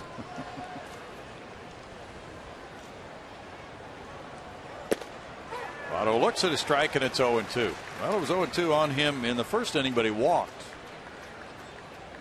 So this, then again, this is a situation where I think it makes sense to be aggressive, even if you end up giving up a knock on 0-2 with a guy like Votto. When the percentages are in your favor, that's the time to attack. 1-2. Votto was the most valuable player in 2010. Joey, 28 years old, signed a 10-year contract extension through 2023.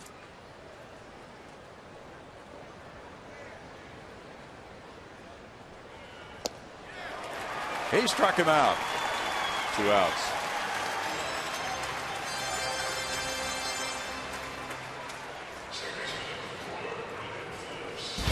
Our Brown Hand Center shows you great hands of the game, and they come from Brandon Phillips, a Gold Glover, as Chris Johnson hits that line drive, and Phillips goes airborne to snag it in the 4th inning.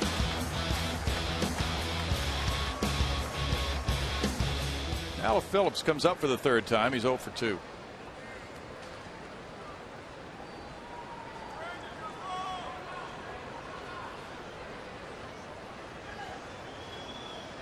Each club with 5 hits and no errors, with the Astros in front by 1.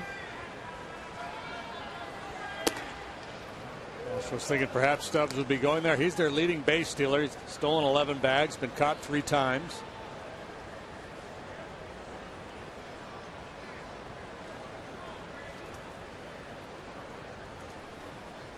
Phillips certainly one of the premier players at his position in the game. He was a 2nd-round pick in '99 by Montreal. Traded to Cleveland, and then another deal brought him to Cincinnati in '06. Runner going. Castro with the throw to Altuve. Safe. 12th steal for Stubbs. Castro threw out Votto back in the 1st inning. Stubbs a tougher challenge. He's got better speed. A good throw, though, by Jason. Made it awfully close down there at second base. I mean, you can't make a better throw. That's how close it was.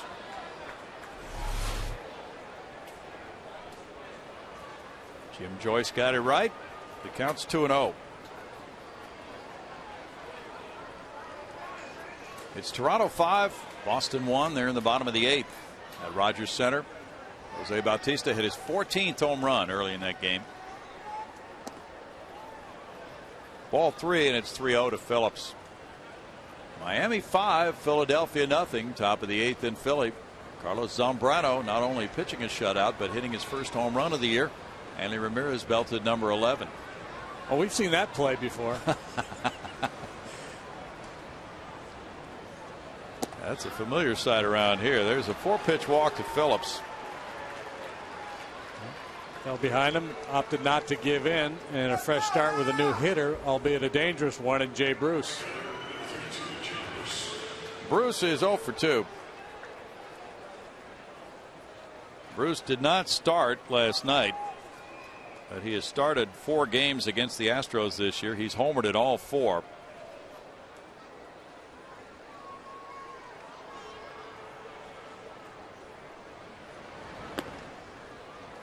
Bruce takes a look at ball 1. That Miami club is certainly one to watch. Miami currently 1 game behind Washington, tied with New York, 1 game back for 2nd. All 5 teams in the NL East are above 500. And all 5 teams in the AL East are above 500. 2-0. Mike Lupica was commenting on that today on the Sports Reporters on ESPN this morning, and he is quite intrigued by the way the baseball season is going with those two divisions and just a lot of other developments. You see the standings in the NL East. In the air, and the center fielder Schaefer moves over to left center. J.D. Martinez has the ball, though, and it's no runs a hit. 2 men left, but Joey Votto was at the plate. He had walked, he had singled. This time he struck out. 3-2 Astros.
More on him in just a moment as the Astros come up leading in the bottom of the 6th inning.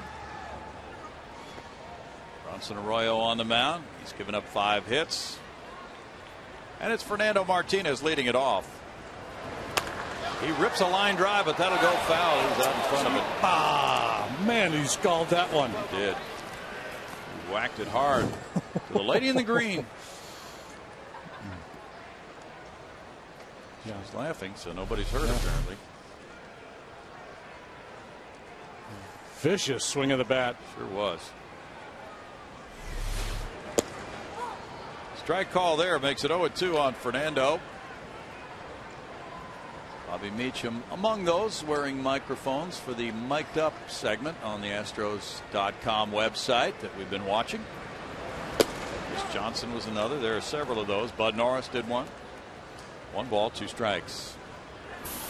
So the idea is they wear a mic during batting practice and pregame, and you can listen in to their comments. In Meach's case, it was in game. That's true. Kind of an insider's look. Good pitch. It was. Strikeout for Arroyo. So let's listen in on Bobby Meacham.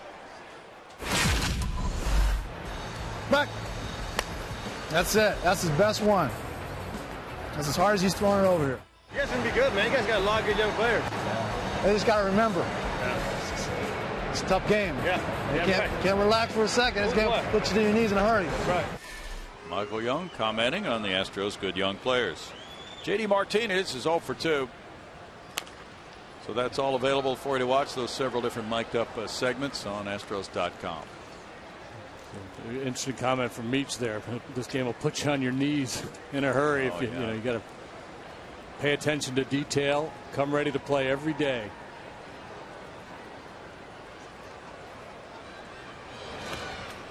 Arroyo misses there low and inside, and it's a 1 ball, 1 strike count to J.D. Martinez. J.D.'s a .326 hitter against Cincinnati pitching with 2 homers, 10 runs batted in last year in this.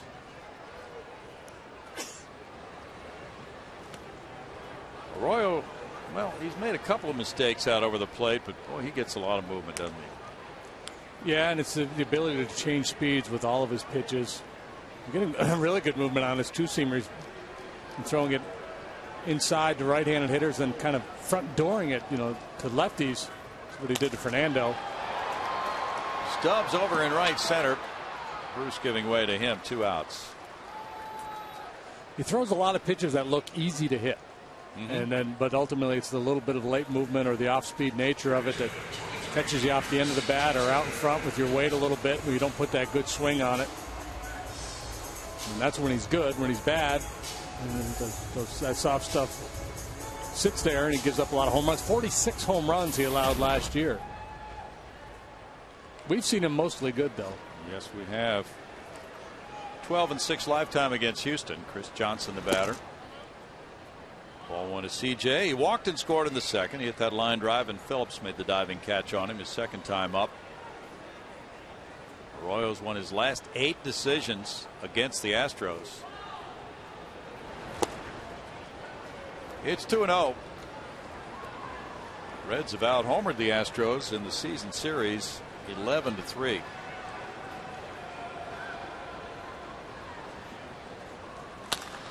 Line drive, right field corner. CJ heading for extra bases.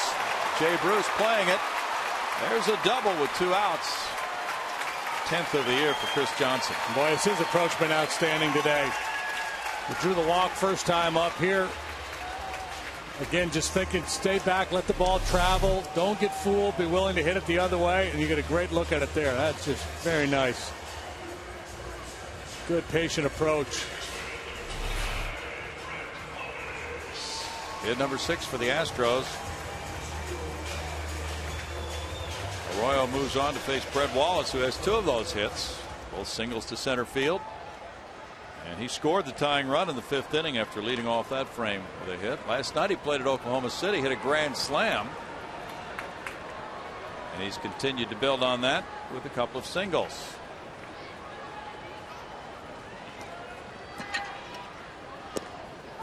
Here's strike 1.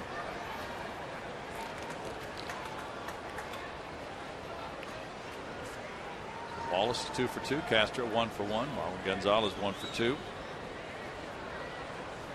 Guys hitting 6, 7, 8 in the order. A real surprise because 2 lefties and Gonzalez a switch hitter. And there's that 2-seamer I was talking about. That's where Hannigan sets up inside. And Arroyo starts it there and then it just curls back to the corner.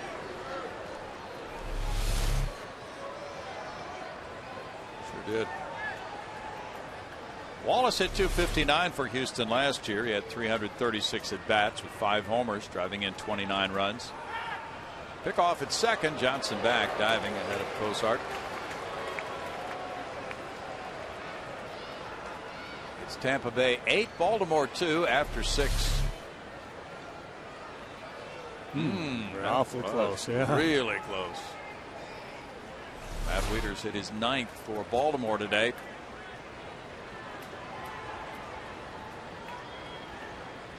Pittsburgh 5, Milwaukee 2. Top of the 6th inning in Milwaukee. McCutchen hit his 9th. Maybe he should have been called out. Upstairs, it's 1-2. Wallace, after being drafted in the first round by St. Louis, was traded to Oakland in the Matt Holliday deal. Then he was traded to Toronto in the Roy Halladay deal. Then the Astros got him in a trade at the deadline in 2010. Part of that Philadelphia trade. Pitch upstairs, 2 balls, 2 strikes. After giving up 2 hits to Wallace there, it looks like their game plan is just to crowd him. And that was what pitchers did to Brett last year.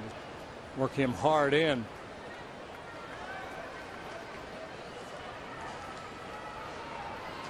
Kansas City 2, Oakland 0 after 5. Vin Mazzaro on the mound for the Royals, and Eric Hosmer hit his 7th homer. That one cut in on him and he fouled it.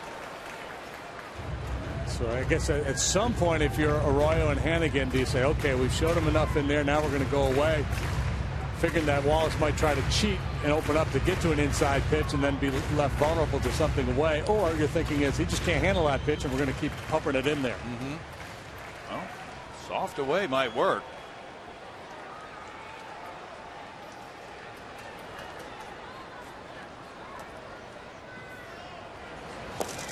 And he gets a strikeout.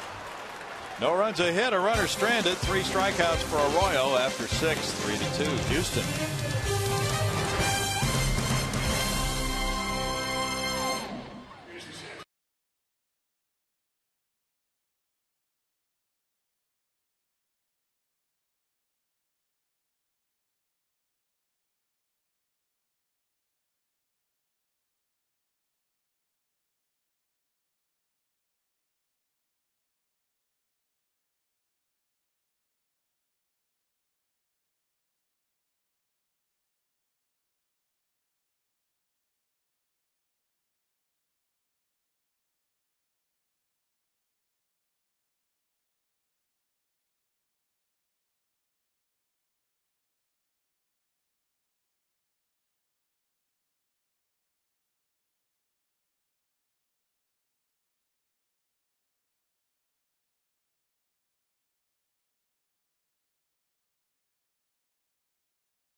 By Hyundai. If it's fuel efficient, affordable, stylish, and safe, it's probably a Hyundai.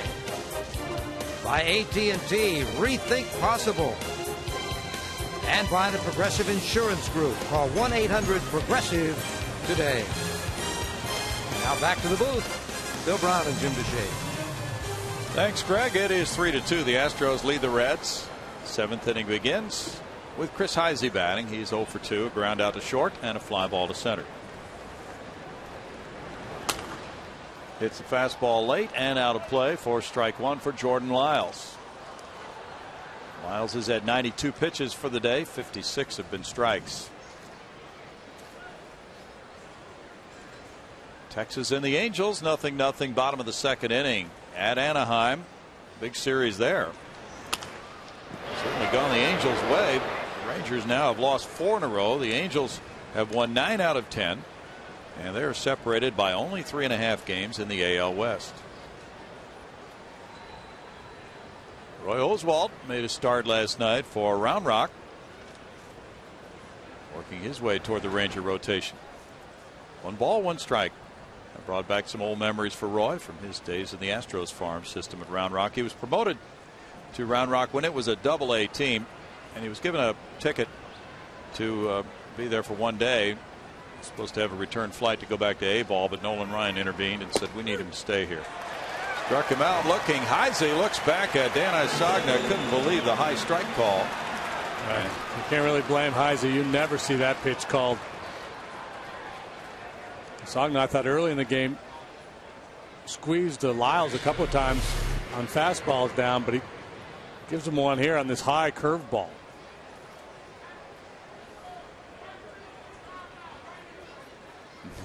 You see a catcher start to rise up like that to catch a curveball. It's never a strike.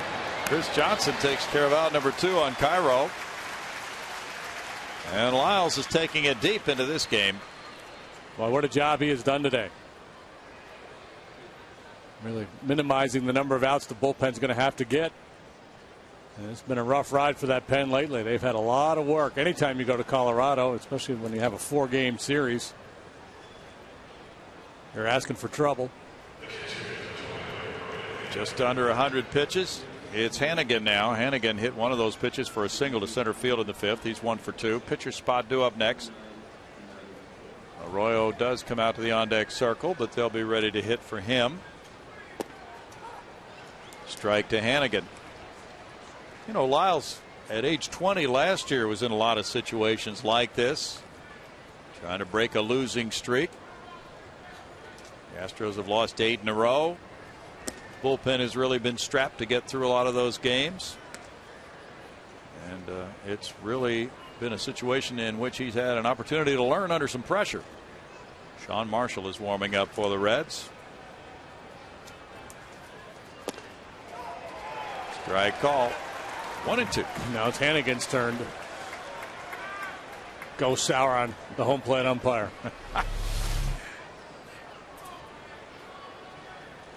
Dan is just establishing himself as a high curveball umpire. That one up and a little bit in. Tighten this one up. He pokes it on the ground. Wallace is there. Slips a little bit, but tosses to Lyles. It's a 1-2-3 7th. What a job today for Jordan Lyles. He needs only 9 pitches to get through the 7th inning with a 3-2 lead. And the crowd will join the military personnel on the field for the singing of God Bless America. And now, ladies and gentlemen, as part of this season's Home Sweet Home program, the Astros and Budweiser are pleased and honored to be able to welcome to this afternoon's game service members who have recently returned home from overseas deployment. Welcome home.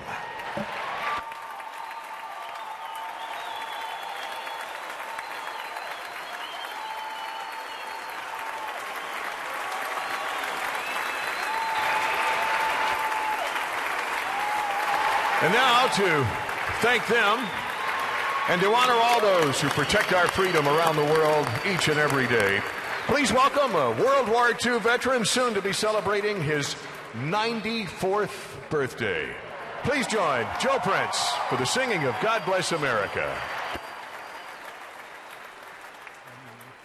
God bless America, land that I love. Stand beside her and guide her through the night with the light from above.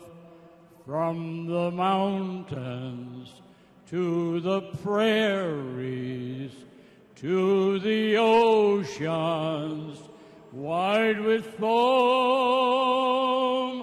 God bless America, my home, sweet home.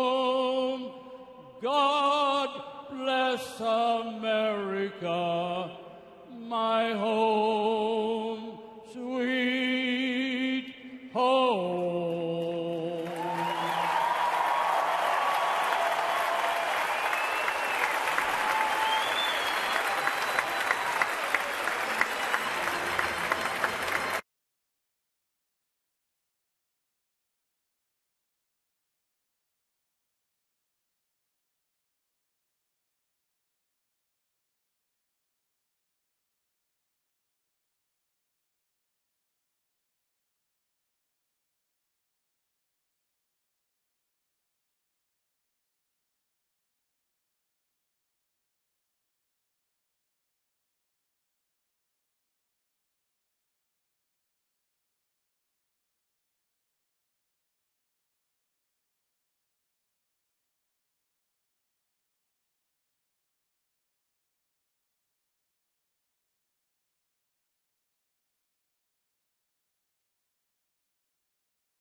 Astros rainbow jerseys on the field. 10,000 fans will receive a Craig Biggio Greatest Moments bobblehead, courtesy of Coca-Cola. And after the game, all fans can enjoy Friday night fireworks presented by Marathon Oil Corporation. Buy your tickets at Astros.com. Bill?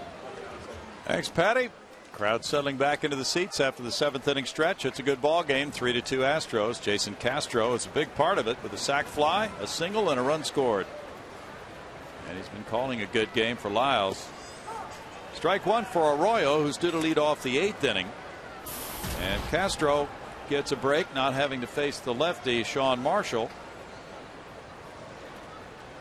Lefties are hitting 167 off Marshall this year.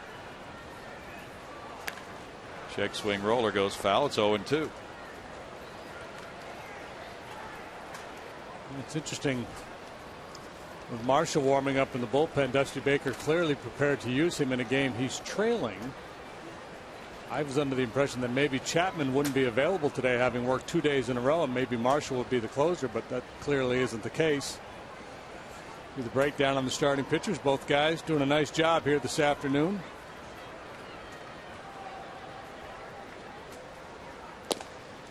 Royal misses with the fastball to take the count to 1-2 as Lyles talks with Doug Brocail. His day is over. 7 outstanding innings. Bud Norris, not Doug Brocail. Change up, struck out looking. 4th strikeout for Arroyo.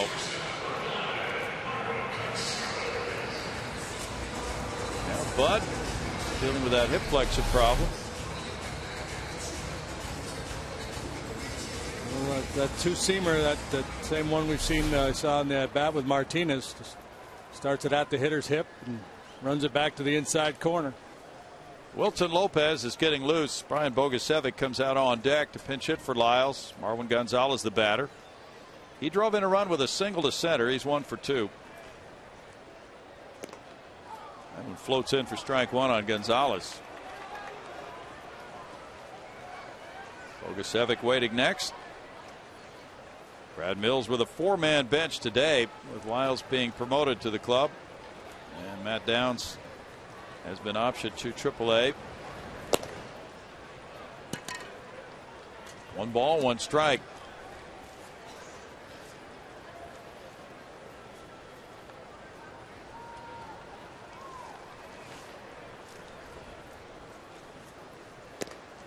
Strike there, 1-2. Bud Norris is up Wednesday. Cardinal killer paired with Adam Wainwright Wednesday night at 7:05. The Astro killer. Something's going to have to give in that one. That's true.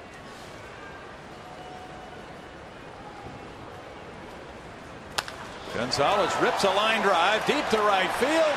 That one is off the wall, narrowly missing a home run, and it proves to be a single on the strong arm of Jay Bruce. Boy, Gonzalez got into that one.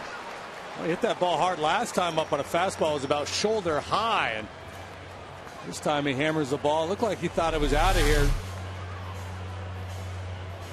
Arroyo trying one more time for that two-seamer that starts at the left-handed hitter and runs back to the plate, but Gonzalez was all over it. Misses a home run by maybe a foot. Perfectly played there by Bruce.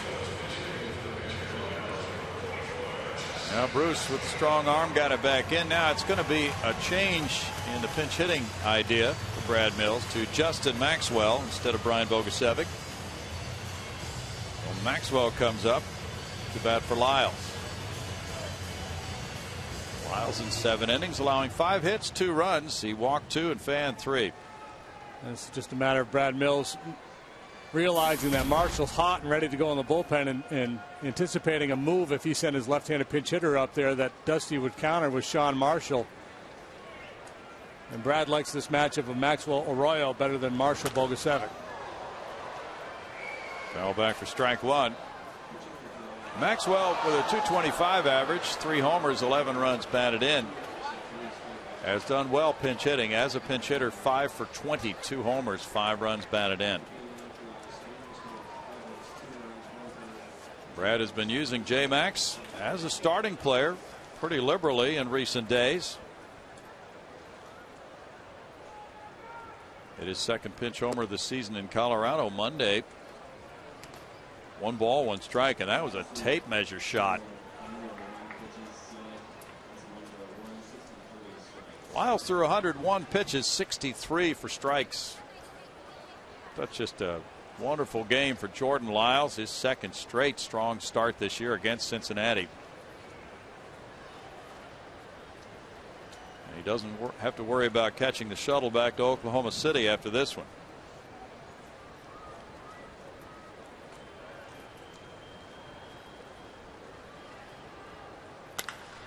Rip to left field. J-Max, number 3 as a pinch hitter. Where did that go? That took off and it went out of sight. 2-run pinch homer for Justin Maxwell. And now the Astros lead it by 3. 5-2. Third pinch homer of the season for Justin Maxwell. Precisely why Brad Mills pulled Bogasevic back and set Maxwell up there. He liked the matchup of Maxwell Arroyo better than Bogasevic and Marshall. And here's why. Talked about the home runs that Arroyo gives up. And no doubt about it from Maxwell. He hit that bomb in Colorado the other day. And this one is way up there. Over railroad trestle, yeah. That is impressive. Third pinch homer for Justin Maxwell. He has 3 of the Astros' 4 pinch homers this season. Logan Andrusek, a right-hander, warming up now. That was a blast. Maxwell now has 4 home runs, 13 runs batted in this season.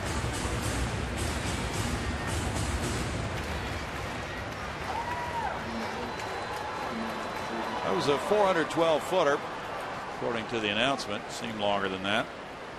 And it's 5-2. Dusty Baker has a double switch coming up.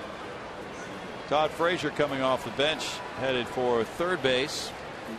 Cairo made the second out in the top of the inning.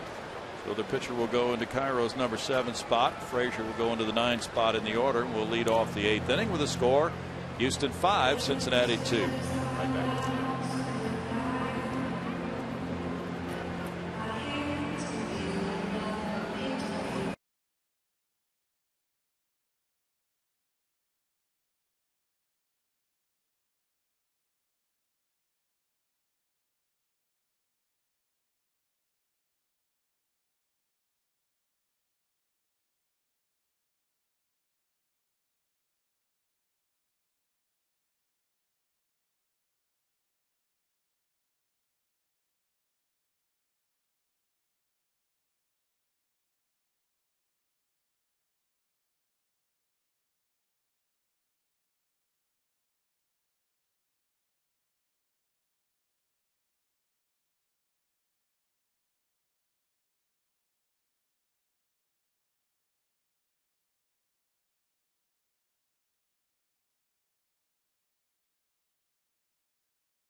Brought to you by Miller Lite. Justin Maxwell really leaned into that one. Sent it over the railroad tracks with his 3rd pinch home run of the season.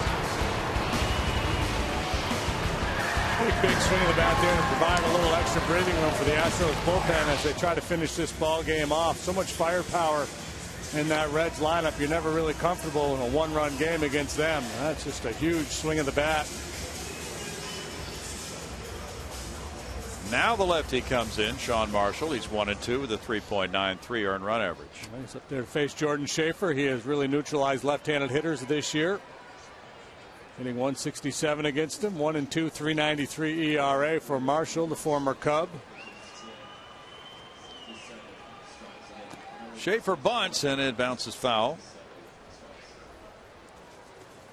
Schaefer delivered the sac fly in the 5th inning to give the Astros the lead 3-2. He's 0 for 2. Frazier in the double switch comes in at 3rd. He's batting 9th, so he'll be leading off the 8th inning. The attendance is 19,914.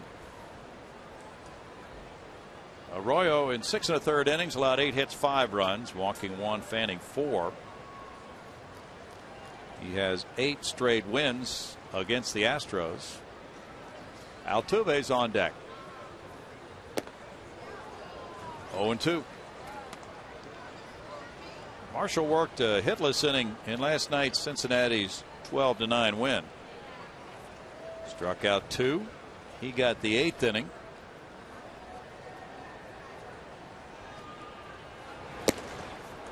And he gets Schaefer on strikes, 2 outs. And Marshall features a slider, curveball, cut fastball to complement a fastball that averages about 90 miles an hour. So he's not an overpowering guy, but it's outstanding secondary pitches. This time he elevates the fastball to get the swing and miss from Schaefer. Now it'll be Altuve. 0 for 3. The Reds have cooled him off a little. He's hit .362 against lefties. He began the day with the highest batting average among all Major League second basemen. This one heads for right center field. Stubbs loping over to get it for the 3rd out. And the Astros get a 1-out single from Gonzalez. And then a blast from the pinch hitter Maxwell. They lead it 5-2.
This reverse replay, we take a look at Jordan Lyles, who has been very strong today. Astros trying to break this long losing streak. Needed a big performance from the starting pitcher, and they got it from the youngster Lyles.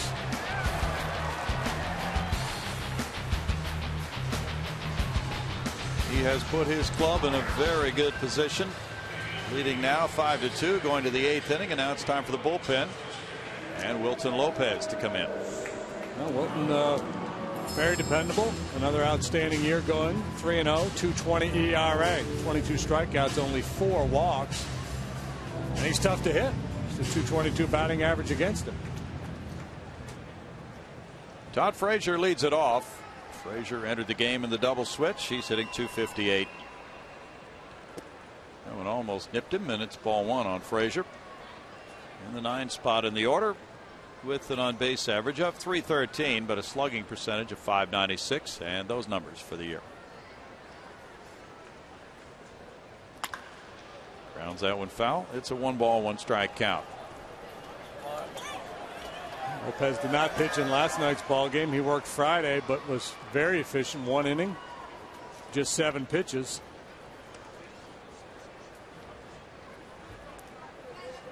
Frazier homered in last night's game. He's 1 for 7 in this series. Reds went deep 4 times last night.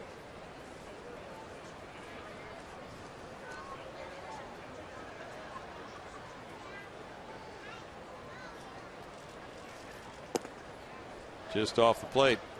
2 balls and a strike for Wilton. A heavy workload suits him just fine.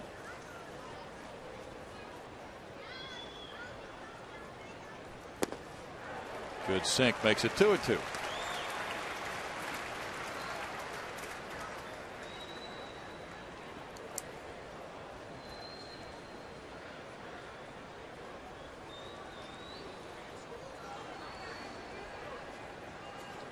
Lopez is 5th among relievers in the majors in innings pitched with 28 2/3.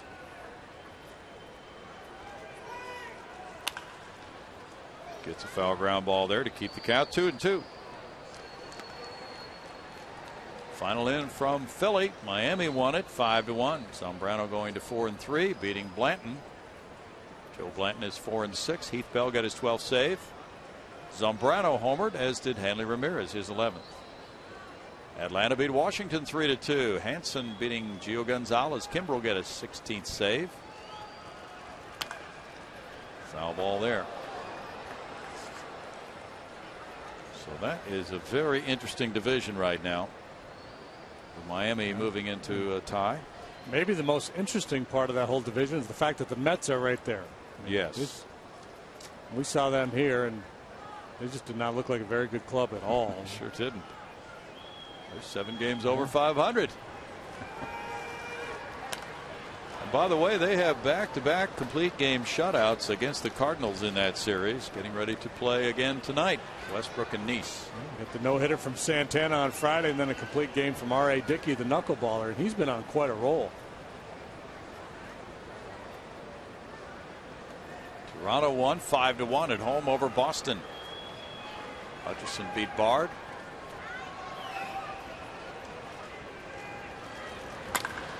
Grounded past a diving Chris Johnson into the left field corner. Frazier turns for second base. He was able to keep one of those sinkers fair for a 2-base hit leading off the 8th inning here. Yeah, good battle there. Ultimately won by Frazier. Lopez threw him a lot of quality pitches. Good sinkers moving down and in. And Frazier finally does something with this one. Didn't barrel it up all that well, but muscled it right down the line. Frazier's 7th double. Cozart's the batter. Cozart hit a 2-run homer in the 3rd. He's 1 for 3. Ball 1 for Lopez.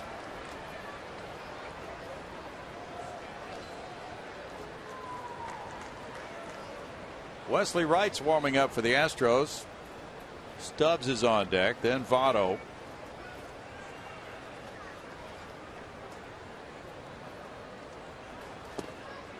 Be careful now. Don't get too consumed with worrying about that base runner out there at second base. You have a 3-run lead. You can almost pitch this at bat as if nobody's on base.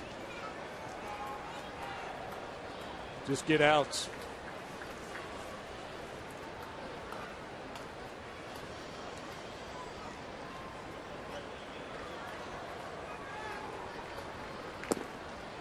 That's in for a strike. It's 2-1. Yankees winning at Detroit today 5-1, putting Phil Hughes in line for win number 5 of the year. He beat Justin Verlander. Texas leads 1-0 at the Angels in the 3rd. With Harrison on the mound. Verlander's lost 3 in a row. Ooh. Doesn't happen very often. No.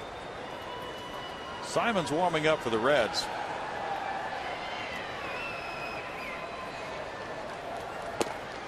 Only corner for a strike. It's 2-2. Arizona and San Diego have a later start. Trevor Cahill goes for the D-backs. They're still under 500. 5 games under right now. They're 9 games behind the Dodgers. Cubs and Giants have played 1 without any score. Barry Zito pitching for San Francisco. Bounce foul. Minnesota leads at Cleveland 3-2. They've played 4. White Sox are in front of Seattle 4-2. They're in the 8th. Nice and cool in here. 90+ degree day.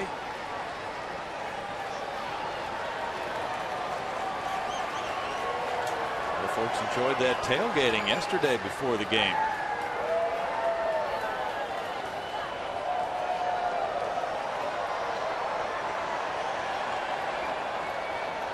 Time call. Castro goes out.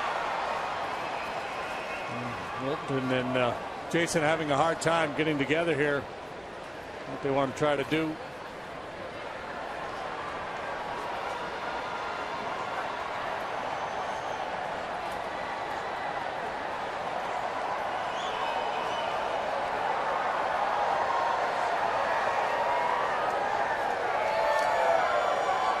Carlos Stanton was Player of the Month for May. Josh Hamilton, the American League Player of the Month for May. Chris Sale of the White Sox, Pitcher of the Month for May in the AL. Gio Gonzalez, the Nationals, the National League Pitcher of the Month. Fouled, and Brett Wallace gives chase up the right field line into foul ground. Back out of play. Pitcher of the Month looked like it might be Bud Norris's until his final 2 starts, and in particularly that last one in Colorado. But still a good month for Bud. Number of pitchers really getting it done. Hamels got my vote. Me too. It was close though. It's ERA and wins. Mike Trout of the Angels was American League Rookie of the Month. Bryce Harper of the Nationals, National League Rookie of the Month. Check swing. Lopez will let it go. Now nobody at first. And his first and third, nobody out. Lopez went for it, and then he veered off, and by then nobody else could make the play. It's an infield hit for Cozart.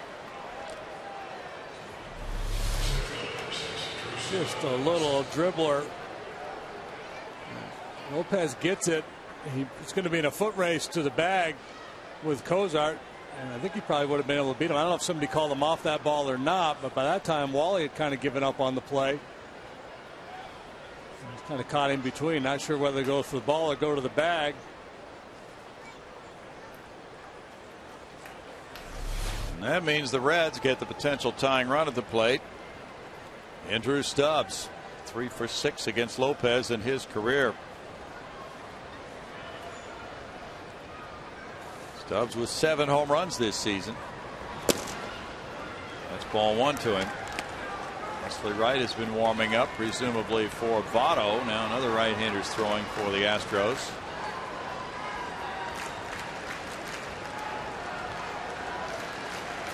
That's Fernando Rodriguez.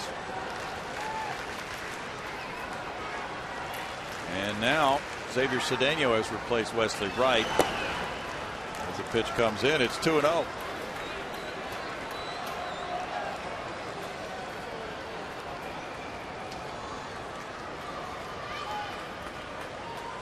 No double play balls for Drew Stubbs.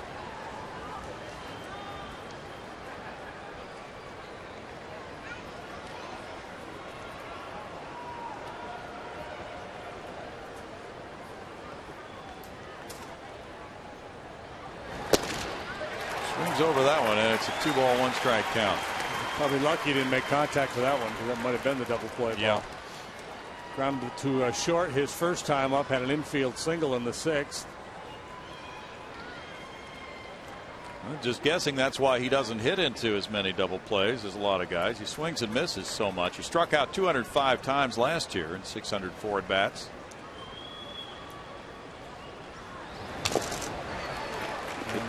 Some guys just don't hit the ball on the ground a whole lot. I'm not sure if he's one of those players or not, and he also has very good speed. Cedeno and Rodriguez getting loose.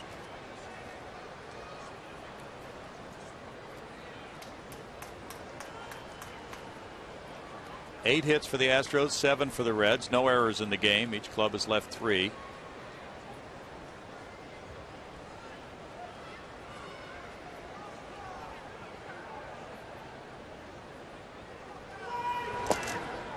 Stubbs lays off and works the count full.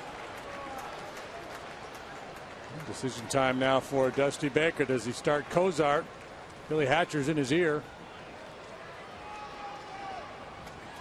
What are you more afraid of, the ground ball double play or the strikeout double play? That's the decision Dusty had to make in the last 20 seconds. Well, this guy's a ground ball pitcher, but my guy strikes out a lot. Not going, and he struck out. Dusty can at least feel good about the fact that he decided not to send his runner there. He made a good decision. Sure did. Could have been a double play right there.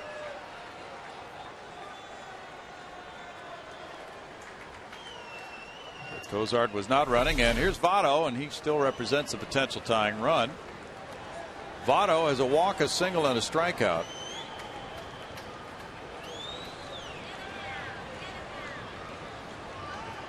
So the next time the Reds come to Houston, he'll have a 21-game Minute Maid Park hitting streak. Yeah, that was right there. It's a change up there at 84. Pretty healthy rip at it by Votto. Votto 2 out of 4 against Wilton Lopez in his career. Votto leads the National League in doubles. He said recently that he was trying to hit home runs too much last year.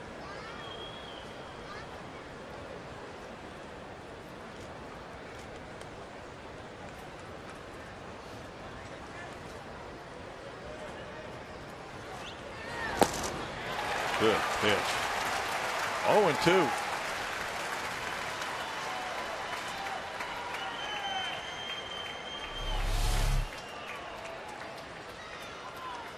Came back with another changeup.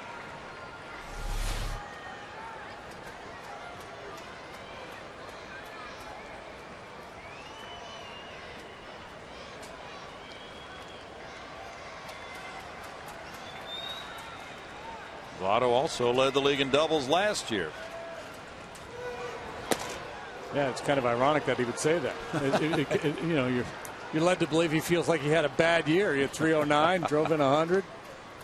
29 jacks, 40 doubles, ton of walks. This will be the 25th pitch of the inning for Wilton Lopez. It's inside for ball 2. It's usually three appearances worth for Wilton. Sure is. He didn't get the movement there. That's similar to the pitch we saw Royal have success with against left-handed hitters. Starting that fastball in, trying to run it back to the corner, just didn't have the movement. Stayed inside. Big pitch coming. He gets great run on his two-seamer when he throws it to his arm side. A little bit tougher to get that movement glove side for him. Votto grounds one. There's Wallace on a foul ball. Oh, so close.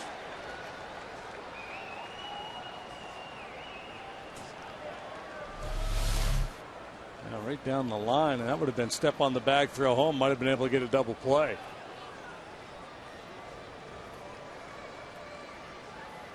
Just foul.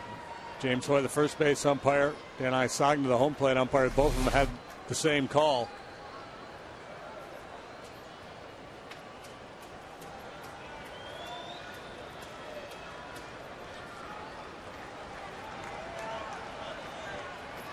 Votto's grounded into 4 double plays this season. Hits this one in the air to center. Schaefer backing on it. Still back. Way back on the warning track. And Schaefer makes a terrific catch. Here's the tag and the throw back to first for a double play. Gets by Wallace and goes out of play as the run scores. Oh, they could have had a double play, but the throw was low and it skipped by Wallace. And now he's going to get 2 bases. Okay. So he'll go to third. He'll have to touch second on his way over, which the umpire tells him to do. Well, Votto gets a sac fly, crushed that ball. Yeah. Sac fly for Votto, RBI, and then an E6.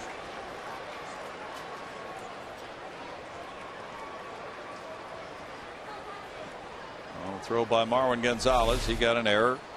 But there's a big out turned in by the center fielder Schaefer on that catch for out number 2. Now it's a 5-3 game. Brocale going out to talk with Brandon Phillips up next. Maybe more than any other ball we've seen Votto hit this year. That one illustrating his strength. I mean, it didn't look like he put that good of a swing on it, but he's so strong. Let's look at this at bat, pitch by pitch. Starts him with a changeup, got away with it as he fouls it off. Then a good changeup for strike 2. Trying to straighten him up with a couple of heaters in. Spoiled the changeup. That's just all hands right there. Boy. Ball 400 feet. Now Phillips 0 for 2 with a walk. Runner at third, 2 outs. Ball 1 to him.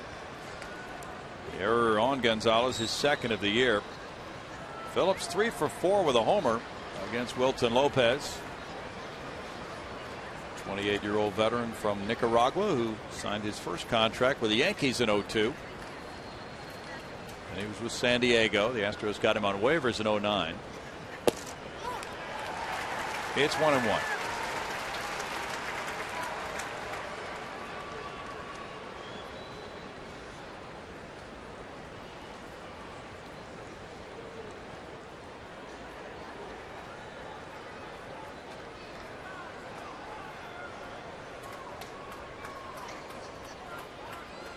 Time call.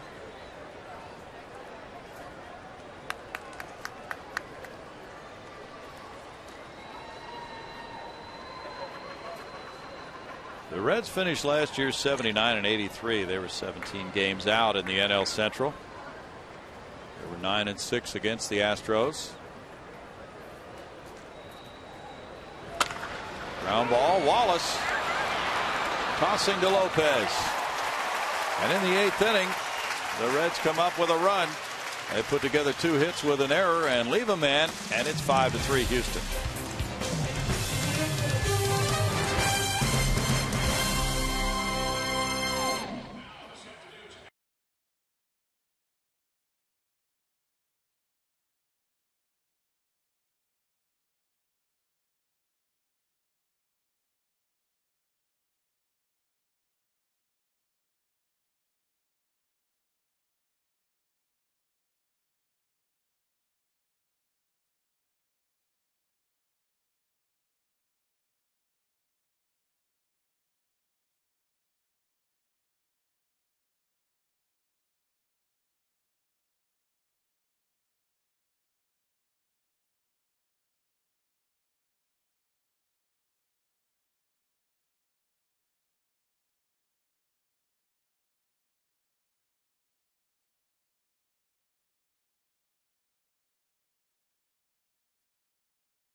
Follow the Astros with the MLB.com at-bat 12 app for your iPhone, iPad, Android, BlackBerry, and Windows Mobile. Get live audio, pitch tracking, video highlights, and more. Text at-bat to 31826 or visit Astros.com for details. Bill? Thanks, Patty. Justin Maxwell's pinch 2-run homer in the 7th inning. The difference right now, the Astros lead at 5-3. Maxwell is the major league leader with 3 pinch hit homers. Now Sean Marshall, who came in after that home run by Maxwell, in relief of Bronson Arroyo, faces Fernando Martinez. He's 0 for 3. And chops one foul. There's strike 1 on Fernando.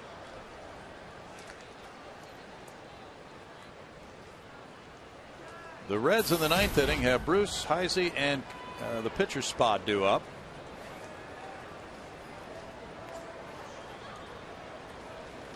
Red Myers is warming up for Houston, or has been anyway.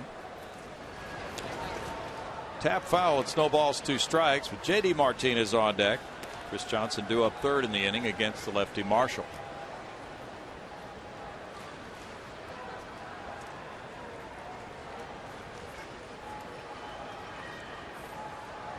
Marshall, 29 years old, 6th round pick of the Cubs in 03 from Richmond, Virginia, and Virginia Commonwealth. In the dirt, he swung. Now he'll take off and try to reach on the strikeout, but the throw, Hannigan beats him. Strikeout number 2. As Marshall gets a curveball in the dirt, and his catcher goes to work for him. Yeah, I suspect this happens a fair amount with Marshall. It's such a good breaking ball. Gets a lot of swings and misses it down there in the dirt. Hannigan very calm going back to pursue that ball. No panic. Nice play. 5-3 Houston. Pitching change here by Dusty Baker. Back in a moment.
We'll have an on-field interview. Patty will have some news from the clubhouse. And, of course, Bart will anchor the entire shebang following the game. But we've still got some game to go. Let's go back up to Brownie and J.D. There's Justin Maxwell watching as Logan Ondrusek throws his first pitch. And it's strike 1 to J.D. Martinez, who's 0 for 3. Pitchers have been getting that high strike call today. Chris Johnson's on deck with the Astros up by 2. It's 0-2. Good sinker here from Ondrusek. Down below the knees. JD pretty much airborne with that swing. Yes. Logan's 27. He's listed at 6'7". Shiner, Texas, his home. Good fastball there coming from that high arm angle to drive that ball down around the knees at 95 miles an hour. Doesn't give the hitter much to look at. 25 times he's trotted out there, and it's been pretty good work for the big righty so far. Bounces that one, and it's a 2-ball, 2-strike count for Logan Ondrusek. Fastball, cutter, curveball, and a split finger pitch.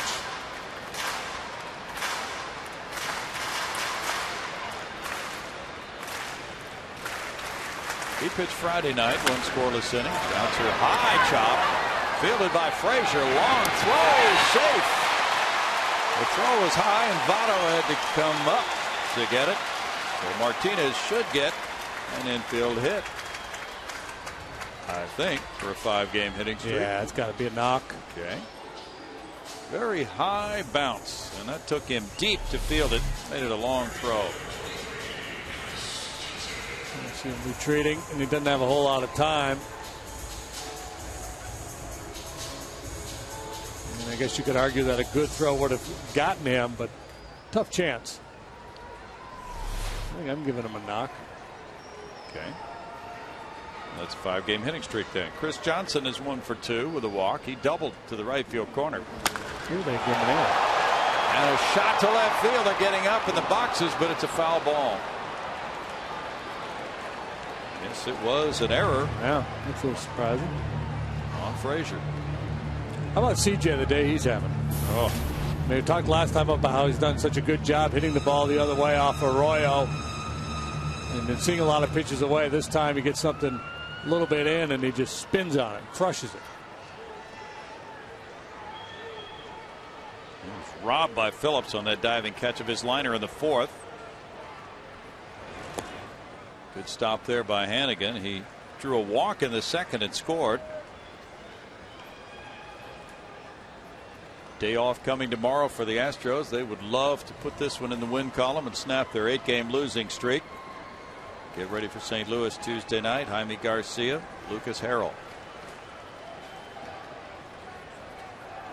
Red Wallace is on deck. Foul back off the screen.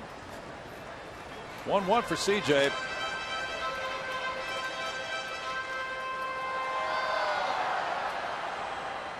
Tampa Bay disposed of Baltimore 8-4.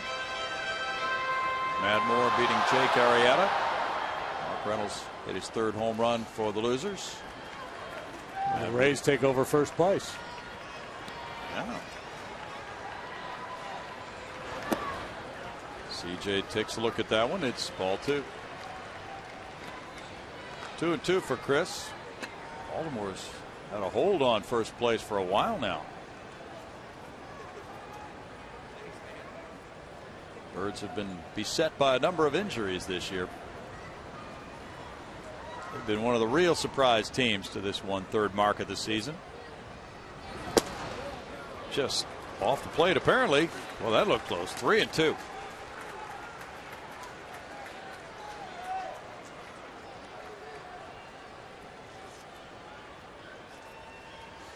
Yeah, number 5, good looking pitch. Didn't get the call though.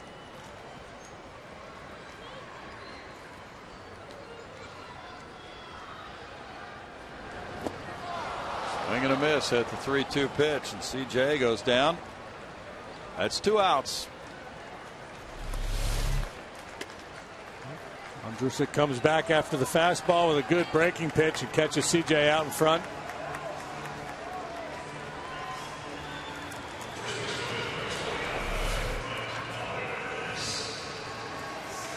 Red Wallace has 2 singles to center field in 3 at bats today.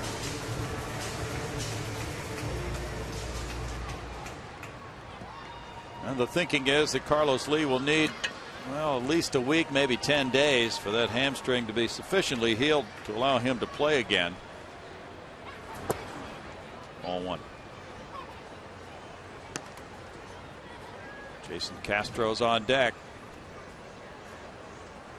After 5 at Coors Field, it's Colorado 1, Los Angeles nothing. Red Myers working there. Humidor must be working again.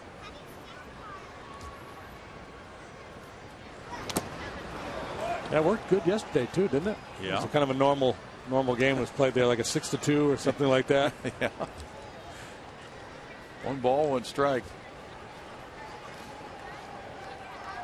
Nathan Eovaldi of Alvin starting for the Dodgers today against Alex White for the Rockies.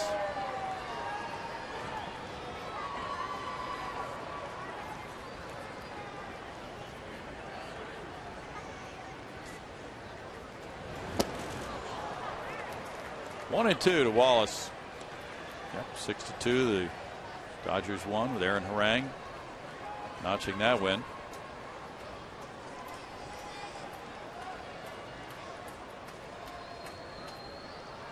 J.D. Martinez reached on the error. 1 and 2 with 2 outs. The count on Wallace. And he taps it foul.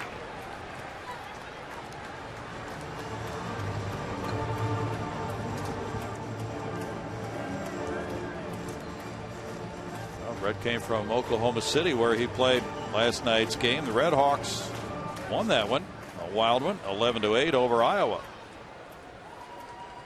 Wallace hitting his 10th home run of the season.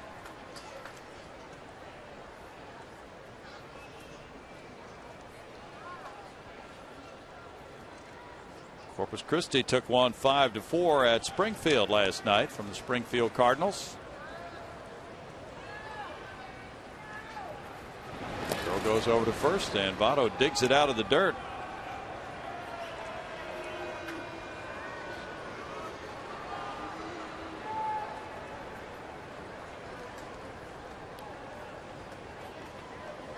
Lancaster won 12-8 over Rancho Cucamonga last night. Wallace with a high chop, foul.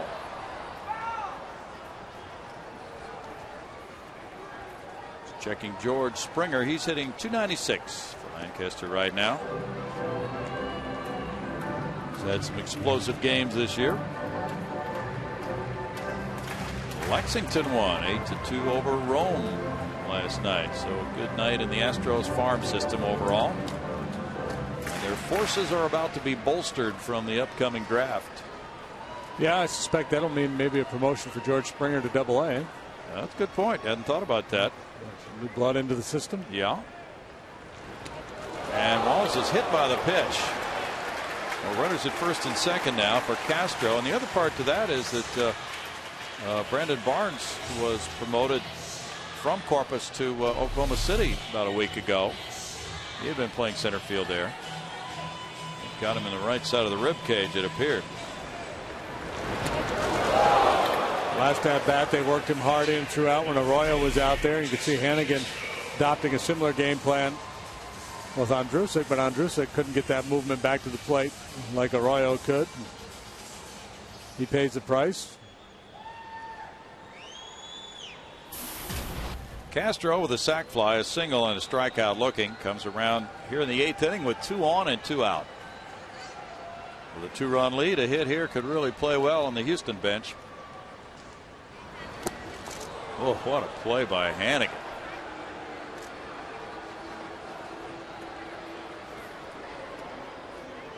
Andrusik giving him a rough time, but he snagged this one.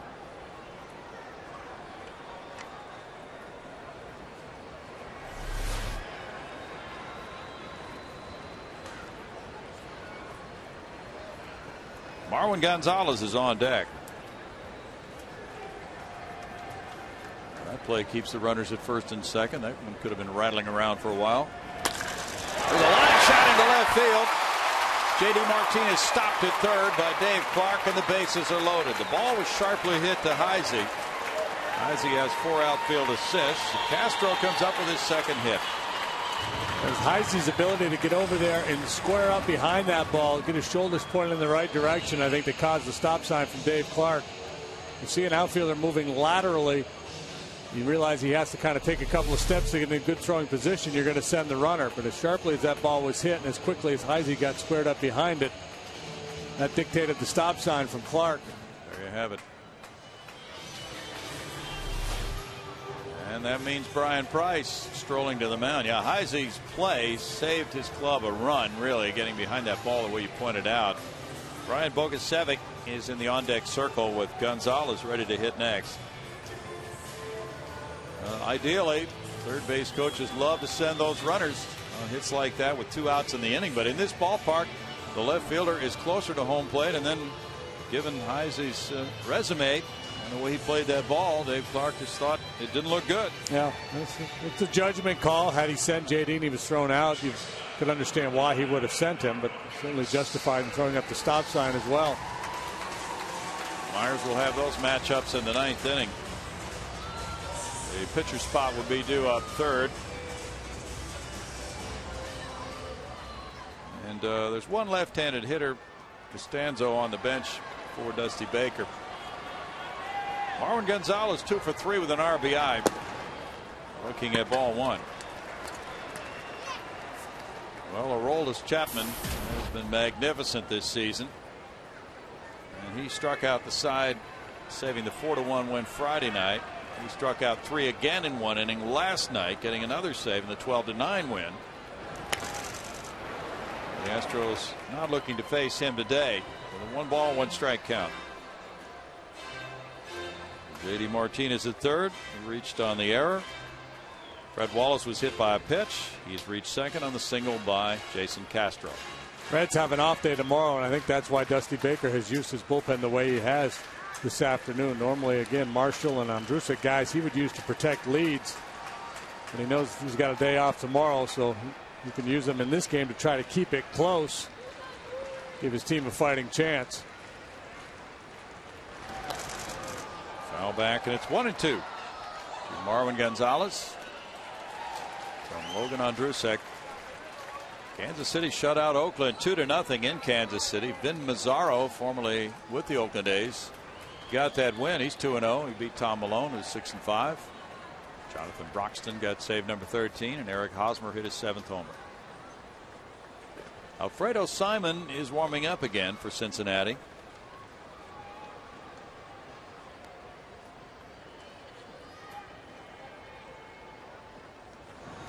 Gonzalez chops one on Andrusek, knocks it down, and then tosses over to Votto. In the 8th inning for the Astros, it's no runs ahead. 1 error, 3 men left. Moving to the 9th. It's time for the regulators without the cowboy boots. Brett Myers will come in just a minute.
By Hyundai. If it's fuel efficient, affordable, stylish, and safe, it's probably a Hyundai.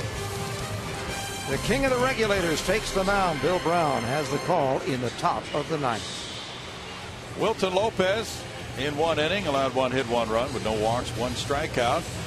And now it is Brian Bogusevic coming in to play right field for Fernando Martinez. Bogusevic is in the number 9 spot in the lineup. And Brett Myers goes into the number 3 position in the batting order. He's 0-2 with 12 saves in 13 tries.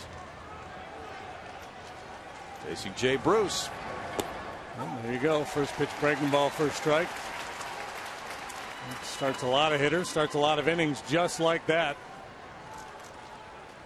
Myers worked a scoreless 9th inning last night, retiring 3 in a row quickly. That makes it 1-1. Myers needed only 8 pitches last night. Bruce has hit the ball in the air all 3 times today. This one goes out towards Schaefer in center. 1 out for Myers.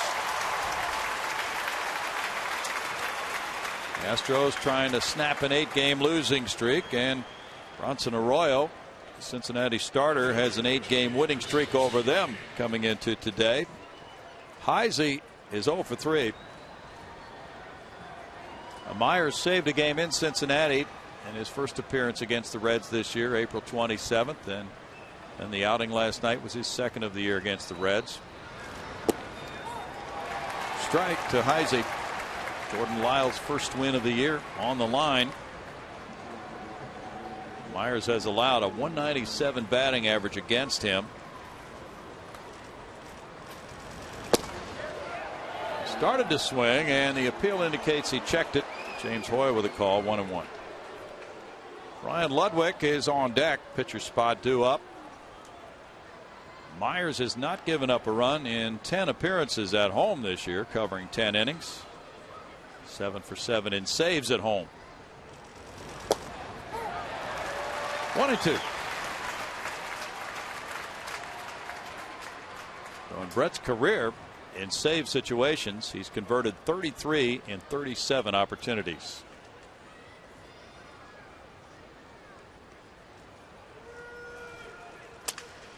Broken bat, pop up. Chris Johnson over on the foul ball. It's out number 2. Thinking about Myers this year, he has pitched so many clean innings. Low stress, just very aggressive, doesn't walk people. He puts himself in that situation where one mistake could cost him the ball game. I shouldn't say never, but rarely. Now Ryan Ludwig is the pinch hitter, and he is 9 for 16 in his career against Myers with 2 home runs. Ludwig homered last night. He's 2 for 8 in this series.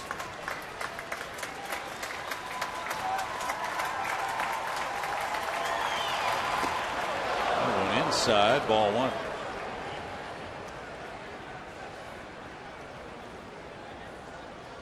Ludwig is 2 for 7 as a pinch hitter. One of those 2 hits, a home run. He's driven in 3. Takes a little walk after the inside offering.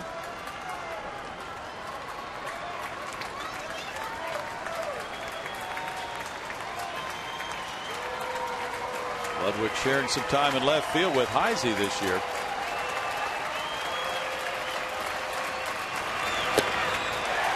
Ball, and it's 1-1.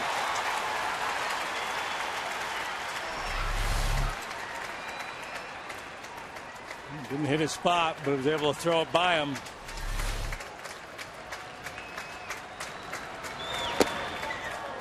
It's 2 balls and a strike. Ludwig has 5 career pinch homers.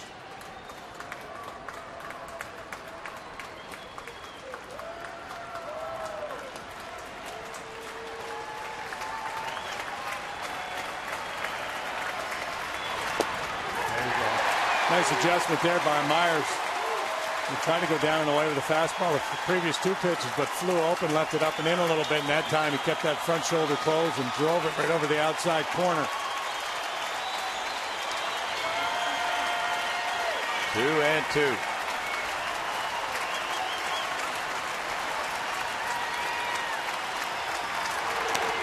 And his foul back. The Astros had not lost 8 in a row prior to this current losing streak until early in the 2010 season. Maxwell's 2-run pinch homer has had a lot to do with putting them into this 5-3 lead. They led it 3-2 when he connected in the 7th.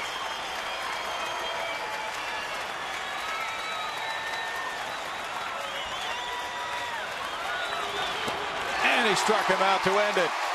First win of the season for Jordan Lyles. The Astros snap an 8-game losing streak. They put together 2 runs in the 5th to grab the lead. They add to that lead with the Maxwell pinch homer in the 7th inning. Lyles wins it. Myers gets his 13th save with this pitch, the finishing pitch. After all those breaking balls and fastballs, rather, an outstanding breaking ball to finish him off. Final score: Astros 5, Reds 3.